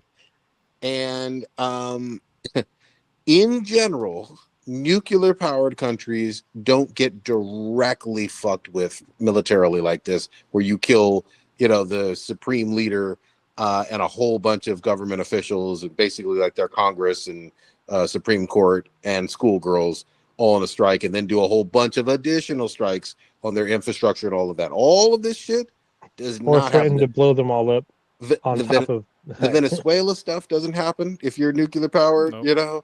And then, sorry, real quick, and I'll turn it over to you, old ninja. Earlier, I think it was yesterday or fucking today, Oman, which is supposed to be a U.S. fucking ally, was threatened to be blown to smithereens or to the Stone Age or whatever the fuck that means as well. So allies all over the fucking world, rightly so, are nervous as shit. Like, how the fuck do we trust this country with all of these bases, with all of this powerful military and all of that, when your actions are demonstrating that you're untrustworthy? Yeah. Sorry, go ahead. So did you guys also see that we were supposed to do military exercises with South Korea, and all of a sudden we greatly reduced that shit? Do you know why? So, because Trump had said it was costly, and because Kim Jong-un has shown Trump respect, so Trump feels that we are being disrespectful by doing these exercises. But these are yearly. No, that's yearly. Actually, no, they're like quarterly. If I'm correct, like quarterly exercises. Oh, Ninja, South Korea. You are partially correct, but the main reason why Trump stopped the military exercises is because he reached out to South Korea to get help to fight Iran, and South Korea was like, no, which rightly so, no. And that's why he's retaliating against them, because they won't supply any sort of support to our war with Iran. That's the reason why. And then, which is basically like Tony Soprano, The Godfather, you know, any type of organized crime mob boss does the tit for tat. Yeah. You know, here, if you don't subscribe to this protection money, then you're going to really need some protection. Yeah. And, sorry, this is not even debatable. He said it in his Truth Social post. So, yeah. Apparently, there's some big long Truth Social rant. But then this could leave South Korea potentially open to attack. The whole region is open to attack. It's already been attacked. So South Korea specifically hasn't been attacked, but like the Middle East, 100% has. And now Iran has threatened to attack U.S. bases in Europe if the U.S. keeps escalating. Which, I mean, that is a fucking line. So my question is like, why are we doing this? Like, is it oil? Is it fucking like I hear all this shit happening. Is it because like the U.S. for Pakistan, or are we supporting Russia? Like, what the? Can I be really cynical? And again, I got to put on a little bit of the tinfoil hat on this one, so take it all with a grain of salt. But I want to say this: the Epstein fucking news was front and fucking center in February. Under fucking rug. it was. I mean, we were all talking. We go back, rewind the tape on this cast. Every week we were talking about it because there was new shit coming out and scandal to scandal. This is as crazy as it sounds, a way of changing the news cycle away from something that's embarrassing and detrimental to him. I also think that Bibi Netanyahu had a serious influence because this has been something that's been Israel's wet dream for regime change in Iran for forever, and that's a U.S. ally. But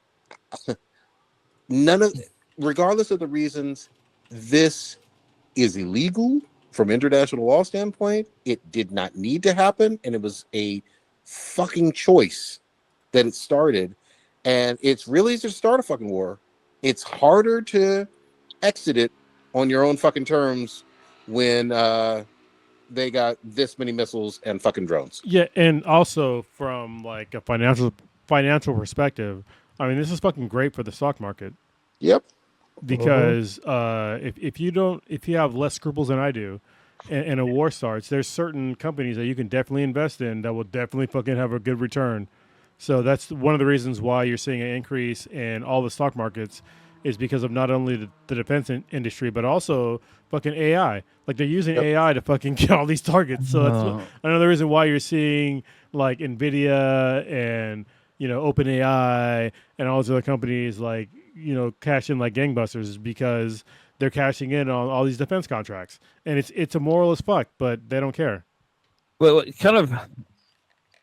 so being somebody that's in the job market and like you're applying for jobs and they're like, oh, you have any fucking AI training background? It's like, I've been alive for longer than fucking AI. Like, how can I have AI background if AI has only been around for like, we want like 5-10 years fucking AI background experience? It's like, motherfucking AI hasn't even been around that goddamn long. Well, I've been getting good with AI, so yeah. For my specific job, so yeah. It's probably wanting you to, because my last role, they were like, oh, we have this new system we want to call second brain. Like it's going to be like your second brain, where like AI will be able to do the little tasks that you don't want to do. That's what I basically use it for. So and if you're in the tech industry, honestly, think of AI as like a little intern, and you might hate it. I'm not a huge fan of AI, but I also don't want to get fucking fired. So yeah. You know what? I was fucking proud of myself today. I fucking quasi stumped AI. I had this son of a bitch like spinning its fucking wheels and shit for like 25 minutes when I asked it to do this long, kind of complicated review of 2 different documents and detail this. I thought I fucking broke that shit. It did not come back and return shit. It said it was still working. I counted it out over 25 fucking minutes. So first of all, I want to make 2 points. First, are you using enterprise AI? And second of all, I'm pretty sure you killed 35 fucking children in the Amazon. So yes, those are true. Oh, yes, bad. yes. All bad. Fucking village has tap water. Mm-hmm. But yeah, man. But I applied for a job and like the person reached out to me was like, hey, yeah, your resume is like top notch. Like you're hitting all the fucking checkpoints. Like we're gonna try to reach out to the company and set up an interview. And then like a couple of days go back and they're like, hey, you have any AI training, any AI experience? They're like looking for somebody who fucking have used AI. And it's like, are you fucking serious? Like I got like you literally came out to me, it's like, hey, you're checking off all their boxes, and they're coming back asking like, hey, I obviously have AI experience, but it's like, I mean, just put AI experience in ChatGPT and put that on. Yeah. Hey, Chad, tell me something real quick. Does is talking to you consider AI experience? It's like, oh yeah, definitely. Like I've helped you do this and this and this. I'm like, oh shit, okay. We checking a lot of boxes. Can I switch it up just a little bit? And yeah. This is gonna go to a totally different subject. I think Rogue is a lot like an Amazon fucking brightly colored poisonous frog. Really enticing, deadly, But I believe very firmly that Rogue needs to have a booty. Like a peach-shaped onion booty. Oh man. I think it needs to be something that Southern accent as well, but I think she needs to have one of those You know the type of booty that you're Rogue, just like, Rogue needs to holy be shit. a southern Now, pog. Exactly. She needs to be a southern pog. She could be a Oh my goth God. southern pog. She could be just a southern belle pog, but she needs to have that dump truck. I will also say this very, very clearly. I think this is an incredible actress. I haven't seen Obsession yet. I'm all in favor of her getting the Obsession role. was crazy. How have you of all people not seen Obsession? I That's know. crazy. I'm finna. I'm finna. Wait, is it the one with Beyonce? Beyonce No, in no, Obsession? no. Not that one. But- Even though that one's pretty crazy because Ali Lauder put that thing on him. Let's get on track though. Hold on. Yeah, but for this actress, just like how Chris Hemsworth and Chris Evans and Hugh Jackman did their workouts and their roids to get in shape for those roles. She's got time. You got time, red beans and rice, squats, lunges, cornbread, whatever you got to do, but give me a little bit of authenticity on that dump truck. Yeah, Oh don't, shit, she's from the girl that's playing her was in Superman and Lois. She played Sarah. She plays the daughter. Cortez. I'm just saying, don't pull a Captain. She played the love interest of the sons. Okay, just don't pull a Captain Marvel, where Spider-Man's got a bigger booty than you. I'm just, Yeah. You put some time into it. I'm not saying you're gonna grow the greatest, biggest, roundest, but put some time in, put some effort in. Look, if you're like, why are you trying to objectify? Look, I'm not trying to objectify. I'm trying to keep it comic accurate. Yes. All right. So yes. There you also, go. You can't have not everybody especially a team like the X-Men is supposed to be the same age, supposed to be the same body type, supposed to be the same anything. It's literally about mutations and shit and differences. You want a mutant ass? Is that what you're looking for? I want a mutant dump truck. That's what I want. Dump truck. All right, that'll be the name of this podcast. The mutant dump truck. I will not be surprised if they rewrite her whole backstory because the actress playing Rogue is Latina. So I won't be surprised if they change her background from Southern Belle to like an immigrant. I mean, but she's white passing though, so yeah. I could go however they want to do it, but I do want her with an accent. I want her saying sugar. You know what I mean? Like for real. I mean, to quote a wise man, you can do side bends and sit-ups, but please don't lose that butt. Wow. And I think that go for Rogue. I believe that's a Negro spiritual hymn. So, I mean, says you can't trust a big butt and smile. So where's also we all know that's poison. So also Negro spiritual. Mm-hmm. Look, and it does fit in terms of, in a lot of ways, she's forbidden fruit, but she's also tells people very loudly and directly, "Don't touch me." And any creepy dude that is, again, without her consent, talk about touching her, does it to their own fucking detriment. But if she has a booty, it's like also one of these things where like, God damn, look at that. But obviously, don't touch people who don't want to be touched. She's Bobby Hill, also same voice. So yeah. Damn. If y'all don't know what I'm talking about, listen to Bobby Hill's voice and Rogue's voice. So it's and also don't touch me. Oh my god, you have to be a certain age to understand that joke. Oh my god. There's an Asian girl that I follow on TikTok, and I follow her just because she has a Southern belt. Like she sounds like she just stepped out of. This motherfucker's lying. No, I think I know. Is it she's like the Asian chick who's goth, but in the South? I know who you're talking about. She's very attractive. Yeah, she's super fucking attractive, and I don't know how she shows up on my Instagram account. But I can tell you this. You know how. I can tell you this. I did not know she had a OnlyFans account. Oh yeah, that's amazing, huh?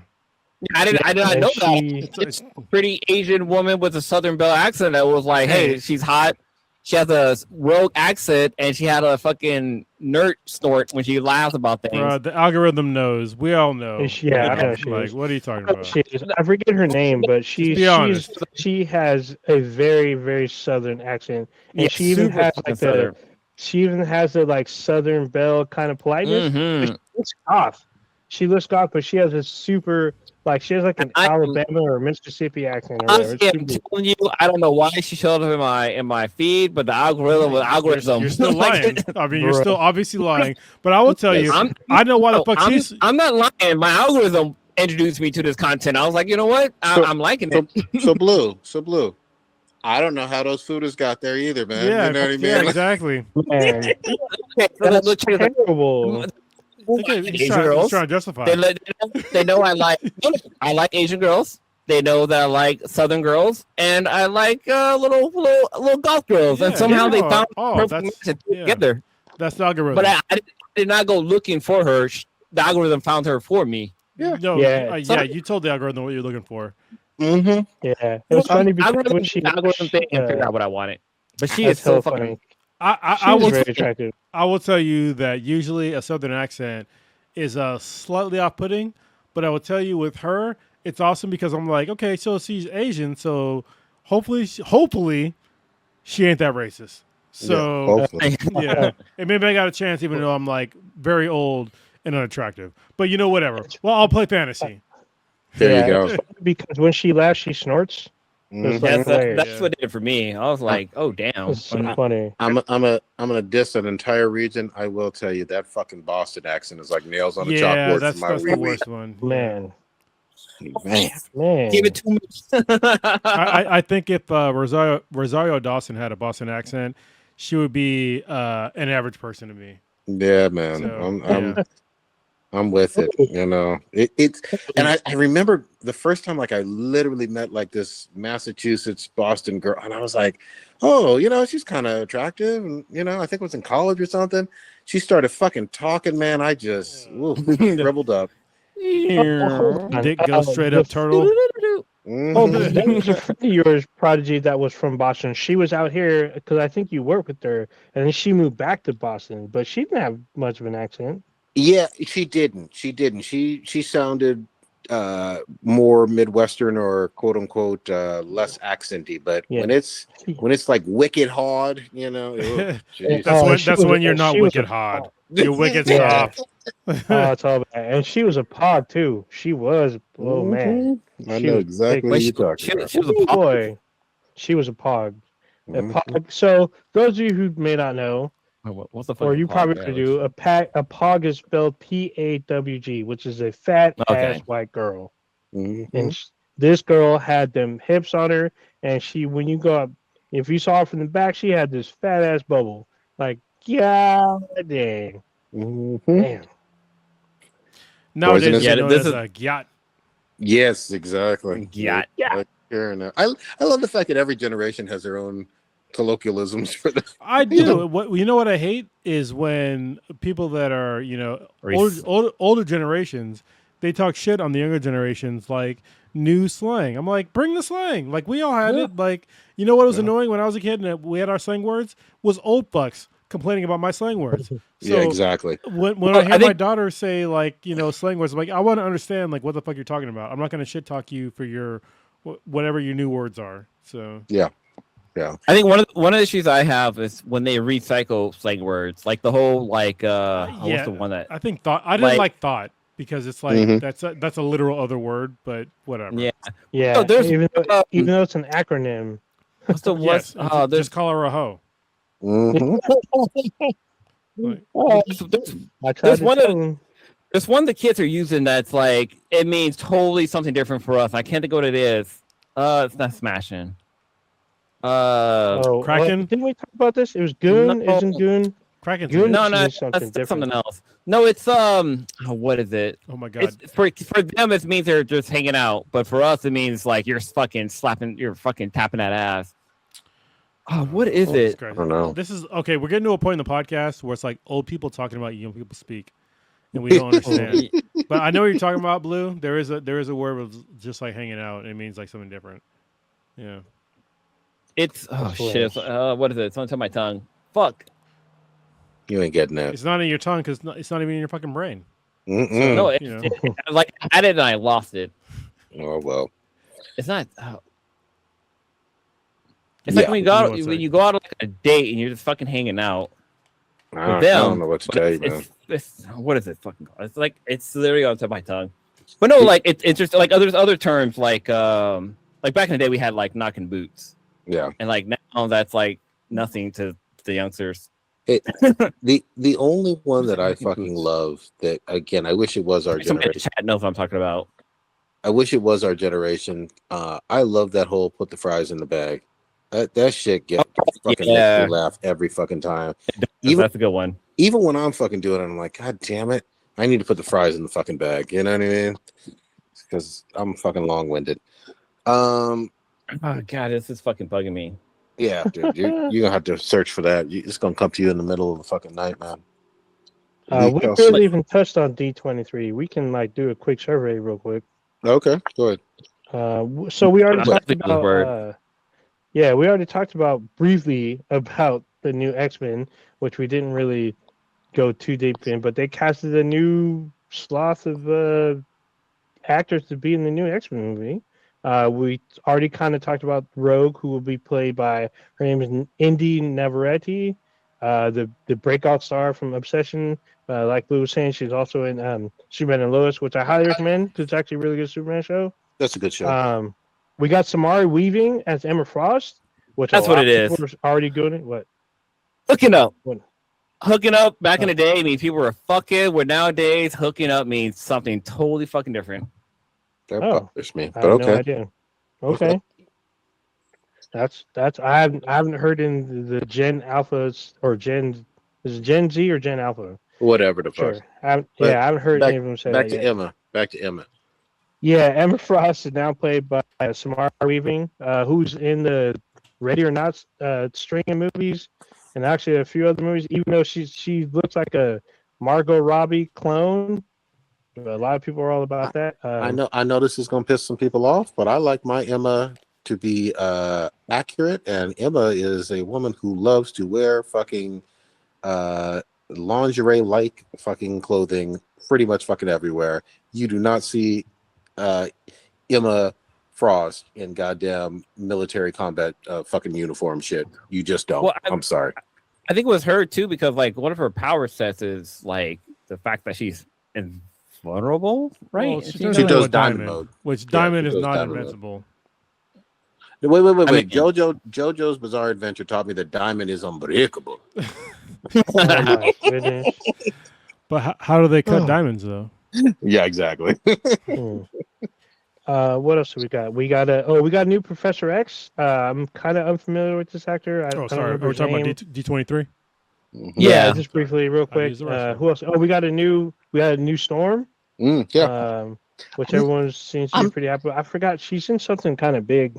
Yeah, everyone's all about. I'm unfamiliar with her, like in terms of anything she's been in. I meant to look her up on IMDb, but she's definitely got the look. So let's see. Who else do we got? So we got Kylo Ren as Mr. Sinister, which everyone's all about. So we have Adam Driver being Mr. Sinister. He's also a fellow Marine. If y'all didn't know. Yeah, he is a Marine. So I'm gonna say this. I'm really looking forward to him with this role. I've always thought that in that most recent trilogy for Star Wars, he was by far the best actor. I thought he did well in every single one of those movies, and he's obviously done plenty of other movies outside of Star Wars. Like, he could really fucking own this shit. I've been watching Adam Driver since Girls, that show. Oh, yeah. With, what's her name? Wait, hold on. I'm sorry. Yeah, I was. So why were you watching the show of one of the people that you most despise on this planet? I despise her now. Like, at the time, I was like, she was like a new person. Mm-hmm. So like, she wasn't Okay, I thought you knew of her before, because I knew of her before Girls, and then I heard the show was a certain kind of way, which I never watched, but then it just got worse and worse. Did she have controversy before? I didn't know the controversy before Girls, but it was a very awkward kind of show. But it was also kind of realistic, sort of, I guess. But yeah, he was a pretty good actor in that. So yeah. So we have Sadie Sink from Stranger Things as Jean Grey, even though she's kind of short, but she's in Spider-Man, right? It doesn't matter if she listen. goddamn, what's the fucking guy's name? The guy from Mission Impossible and Tom Cruise. Tom Cruise. Tom Cruise is short as fuck. Like you can camera angles and boxes and shit. You should be fine. 100%. It's just weird. It's just weird because the guy who plays Scott Summers is Kit Connor. He's taller than her, but not by too much. So obviously camera angles will probably adjust this, but it's a little weird to me. It's just because you see all of them on stage. Even with Storm, with Halle Berry, like I feel like Halle Berry is actually pretty short. I don't know how tall she is, but with Tom Holland and Zendaya, like Zendaya's like 2-3 inches taller than Tom Holland. She's like 5 inches taller than that dude. Yeah, and like they figure how to get the camera angles. She's pretty tall compared to him. No, Yeah, she's hella taller than him. She is definitely taller than him. I know she's taller, but yeah. So the actress that plays the new Storm is Maya Boyd. So I'm not sure what she's in. And then Christopher Abbott is the new Charles Xavier. Kit Connor is Cyclops. So that's what we got now. Apparently there's supposed to be more coming out throughout the rest of the year. So we'll see who else gets casted. She is literally 2 inches taller. Oh, that's not bad. But this is the problem. This is the thing I want people to understand. Like women wear heels a lot. So that's true. That might make her seem like way more taller. But yeah, he's 5'8", she's 5'10". So yeah, she is taller, but she's not a fucking giant. Yeah, I dated a girl who was 5'8". I'm 6 feet tall, and she wore heels a lot, and everybody thought she was taller than me. I was like, no, she's hella short compared to me. And like, it took a while for people to realize that. Also, I'm gonna just give some credit where credit is fucking due. We have had a lot of, or not a lot, 2 fucking storms, obviously from the Foxverse. Halle Berry, which I'm not shitting on at all. Halle Berry. Forget her name. Alexi Ship, something like that. Yeah. Obviously, and this has been discussed online quite a bit. There's some colorism with those castings. Yeah. And this actress obviously seems like she's darker skinned, which is much better and more authentic for the role of Storm. I want to give her a serious chance, even though I have never seen any of her work, but I'm glad that they addressed that because it was fucking weird, man. Like, they were doing it over and over again, and it was like, it just didn't fit. Well, I think like most of America, they don't really understand that. But obviously, most of America, especially at the time, they didn't read comics.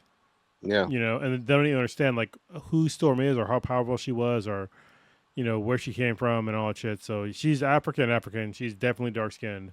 So yeah. So what's the name of the girl from Euphoria, the white chick? Sydney Sweeney. They're all D23. They're all like, "Oh, Storm's gonna be played by Sydney Sweeney." Like, what the fuck? Like that place probably would have caught on fire. Like, so place down. I never watched Euphoria at all, and I don't fucking plan on it. But whenever I hear that actress's name, first thing I think of is the fucking racist ass Blue Jean commercial. Yeah. Oh yeah. I would say watch Euphoria just for Zendaya, because her role, like her acting is like top notch. Season 1 and 2, just watch that. Season 3, it was like, you know what? It's a filler. I'm gonna say I really love Zendaya's acting. I think she's gotten stronger with it. I thought she was fucking phenomenal in or not phenomenal. I thought she was really great for the time she was on screen with Brand New Day, and I also thought she did quite well in the fucking Odyssey. I mean, she's about to be in Dune. She's good in Dune. She's about to be in Dune again in December. Dude, I mean, honestly, watch the first 1 and 2 season of Euphoria. Even if you don't watch 2, at least watch 1, because 1 was like, what the fuck? Because she plays the high school student that's addicted to drugs, and she plays it like her playing that role made me think of like Diana Ross and what that one fucking movie she did, like The Wiz? Not The Wiz. It was like the lady. It was a lady in red. Lady Sings the Blues. Lady Sings, yeah, she might like her doing that role made me think of Diana Ross and Lady Sings the Blues, because it was like she had like the sweats and the cravings and shit. Like even like when Halle Berry was in that one movie where she was like strung out on drugs too. Monster Ball. Monster Ball. That was like crazy. Have any of you seen Zendaya's parents? Yes. Oh yeah, No, Is no, an Indian I'm and a not white guy. Oh, Indian man and a white woman. No. No. No. No. No. Is their Not dad at all. Indian? No. Yeah, I thought her Fuck dad was no. Indian. No. Fuck no. Like not he got all. I think you got all that wrong. Maybe. God damn, that was Jesus that was Christ. just fake Look news. up Zendaya's parents and like. Okay, I take that back. Like, what the fuck? Yeah, this is I see like. him now. I don't know if she is like immaculate conception or what, but she doesn't look anything like her fucking parents. So neither fucking one. And obviously I Yeah. haven't seen pictures of them younger, but still, like she God. looks nothing like them. yeah. It's fucking weird, man.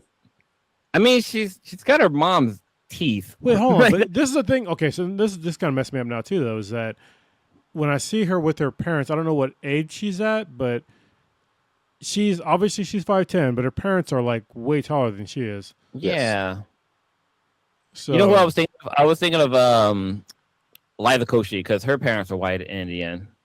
Yeah, That is not Zendaya. Yeah. That is not the name, but they're both attractive ladies.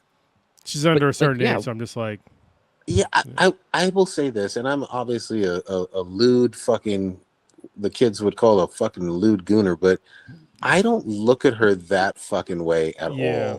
I just I don't. I really respect her. She's from the Bay and really talented, Oakland? whatnot. Yeah, But I look at her as just, you know, like I kind of like how I look at her as a young actress that you're proud of. You know what I mean? Like, damn, she really made it. I think it's like for me, I don't know. I'll have to Google this afterwards, but people that are under pretty much like 27 are like, they look like children to me at my age now, and it's kind of weird. You know, like I can appreciate, like I understand why people would say like that she's attractive and all that. Like I totally understand that, but to me, people under a certain age, they look like kids, and it's like it's weird to me. Yeah. All y'all look alike. Yeah. and I mean, we all have our preferences for body type and whatnot. I mean, unless she's a cat living in a fucking apartment smoking cigarettes. Now again, if she didn't know how to use the toilet properly and like to puke on landlords, then she has some big ass titties though, so you know. Yeah, you know what I mean? Well, I guess they're not big. They're just like, I don't know, larger than normal and soft. Apparently, we're talking about Chainsmoker Cat, not Zendaya. So I'm just I mean, kind of going back to Zendaya. I mean, okay. There's a girl I dated back in high school. Her first letter starts with an S, and I had like the hugest thing for her. Christ. I know exactly what you're talking about. Yeah, her mom and her dad. Those two together, you would have never thought they produced this girl. Like the dad looked like he was okay. She probably doesn't. Hopefully, she doesn't listen to this podcast. I hope she doesn't know who I'm talking about. But her dad kind of looked like fucking like Beetlejuice from fucking Stern. From Stern. Damn. Not Beetlejuice, like, you know. I know what you're talking about. Yeah. But and her dad, and her mom looked like straight white trailer trash. Like the fact that they produce something so hot is ridiculous. Actually, what does Mariah Carey parents look like? She wrote a book that I have. I read to my daughter. We don't want to link my fucking description to a person. But what's Mariah? I'm gonna look up Mariah Carey's parents. I mean, while you're doing that, I'll just say this real quickly. Obviously, people can change their appearance drastically depending on your fucking lifestyle and how hard you fucking living in your adult years. You know what I mean?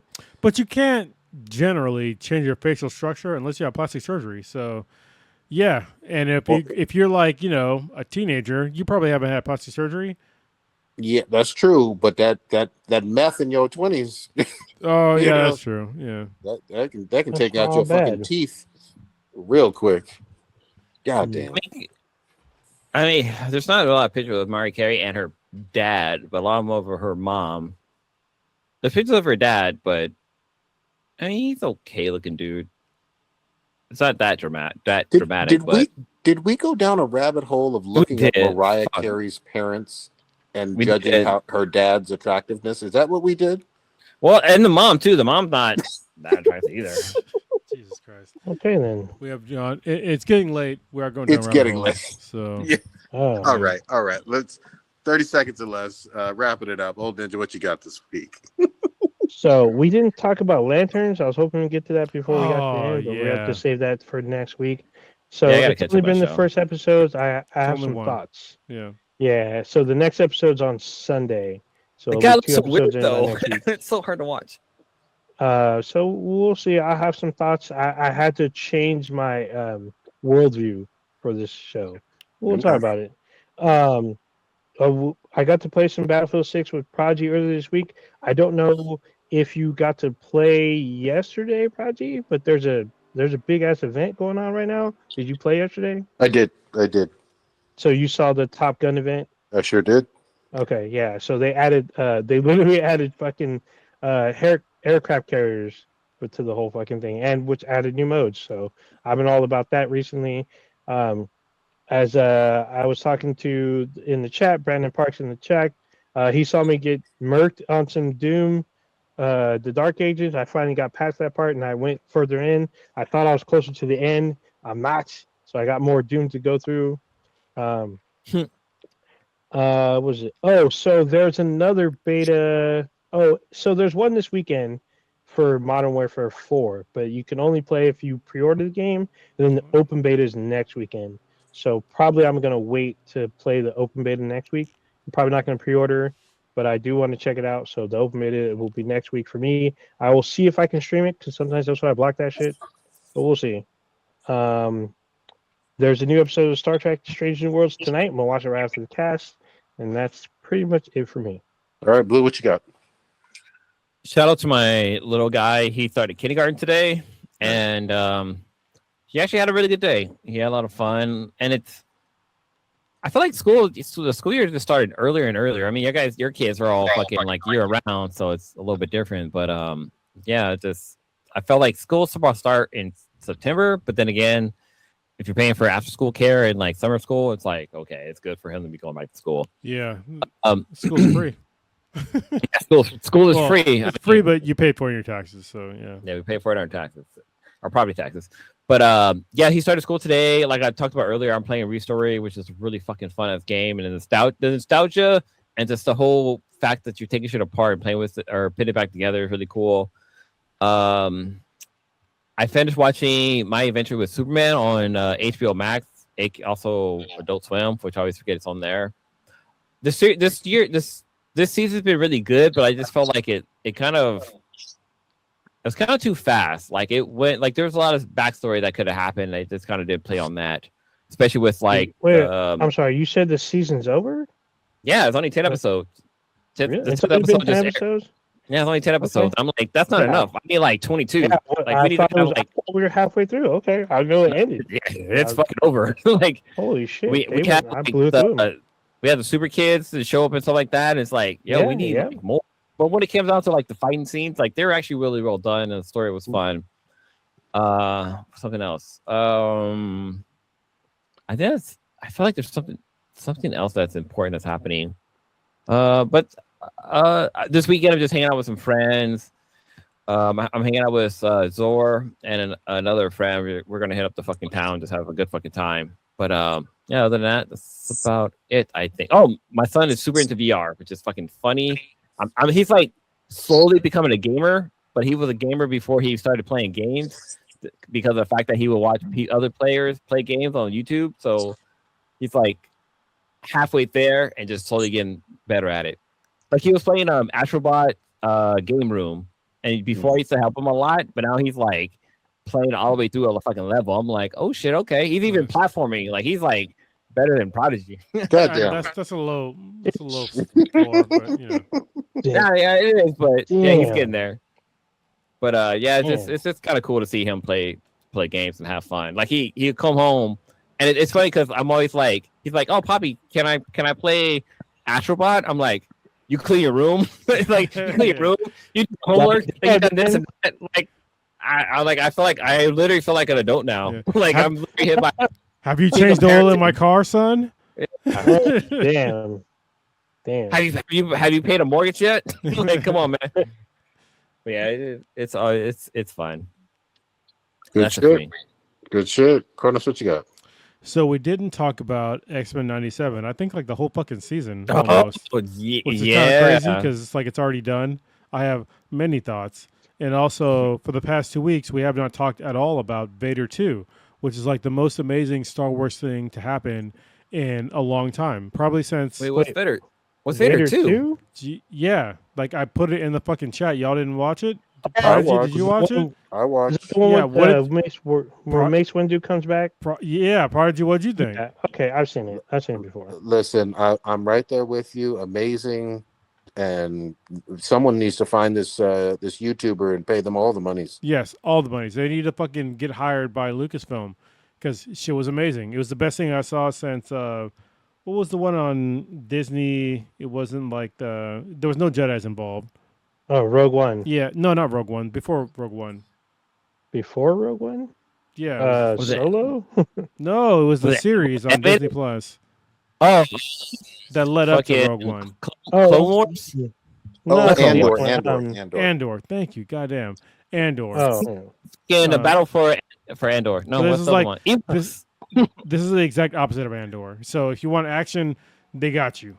All right. So it's like almost 30 minutes of pure Jedi action, and it's fucking amazing.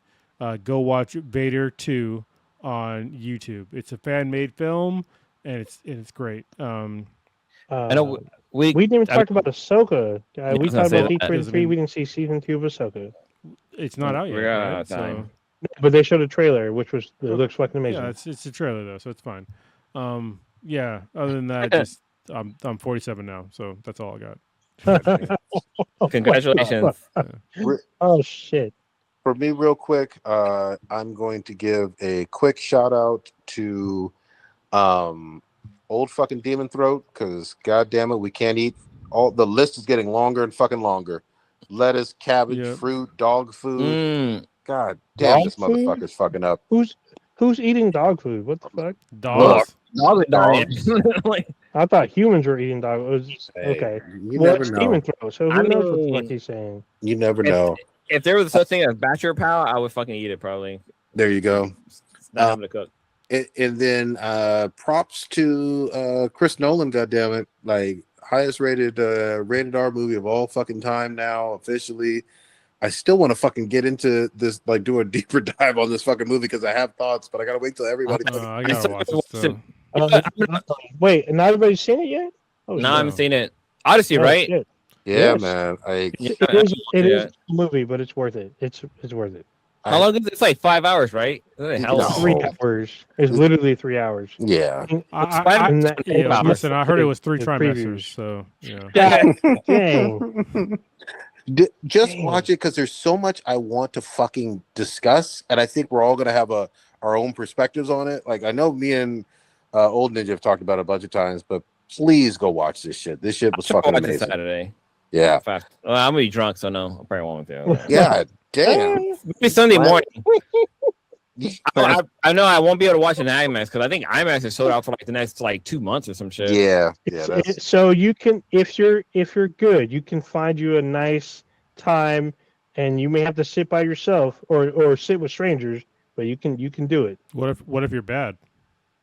Oh, then I mean, you should. Like Michael Jackson. Yeah, I don't know. It's got I don't know what Alright. to tell you, man. The last thing I'll say is Gooner's gonna goon. Take us away, Old Ninja. What?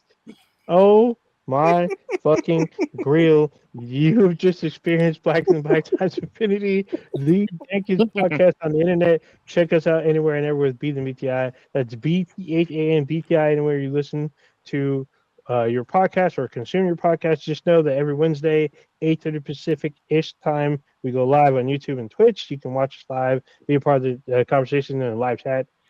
You can check out our official website, beanheadproductions.squarespace.com/beatingbti. You can email us at beatingbti@gmail.com. You can send your hate mail to Cronus there. For those of you who are all about World of Warcraft, you can check us out on most of us, or actually most of the It was League of socials Legends, sir. Either one. It's League of gotta be Legends, I'm accurate. pretty sure you feel the same about World of Warcraft. as No, well, it's cool. so. You know,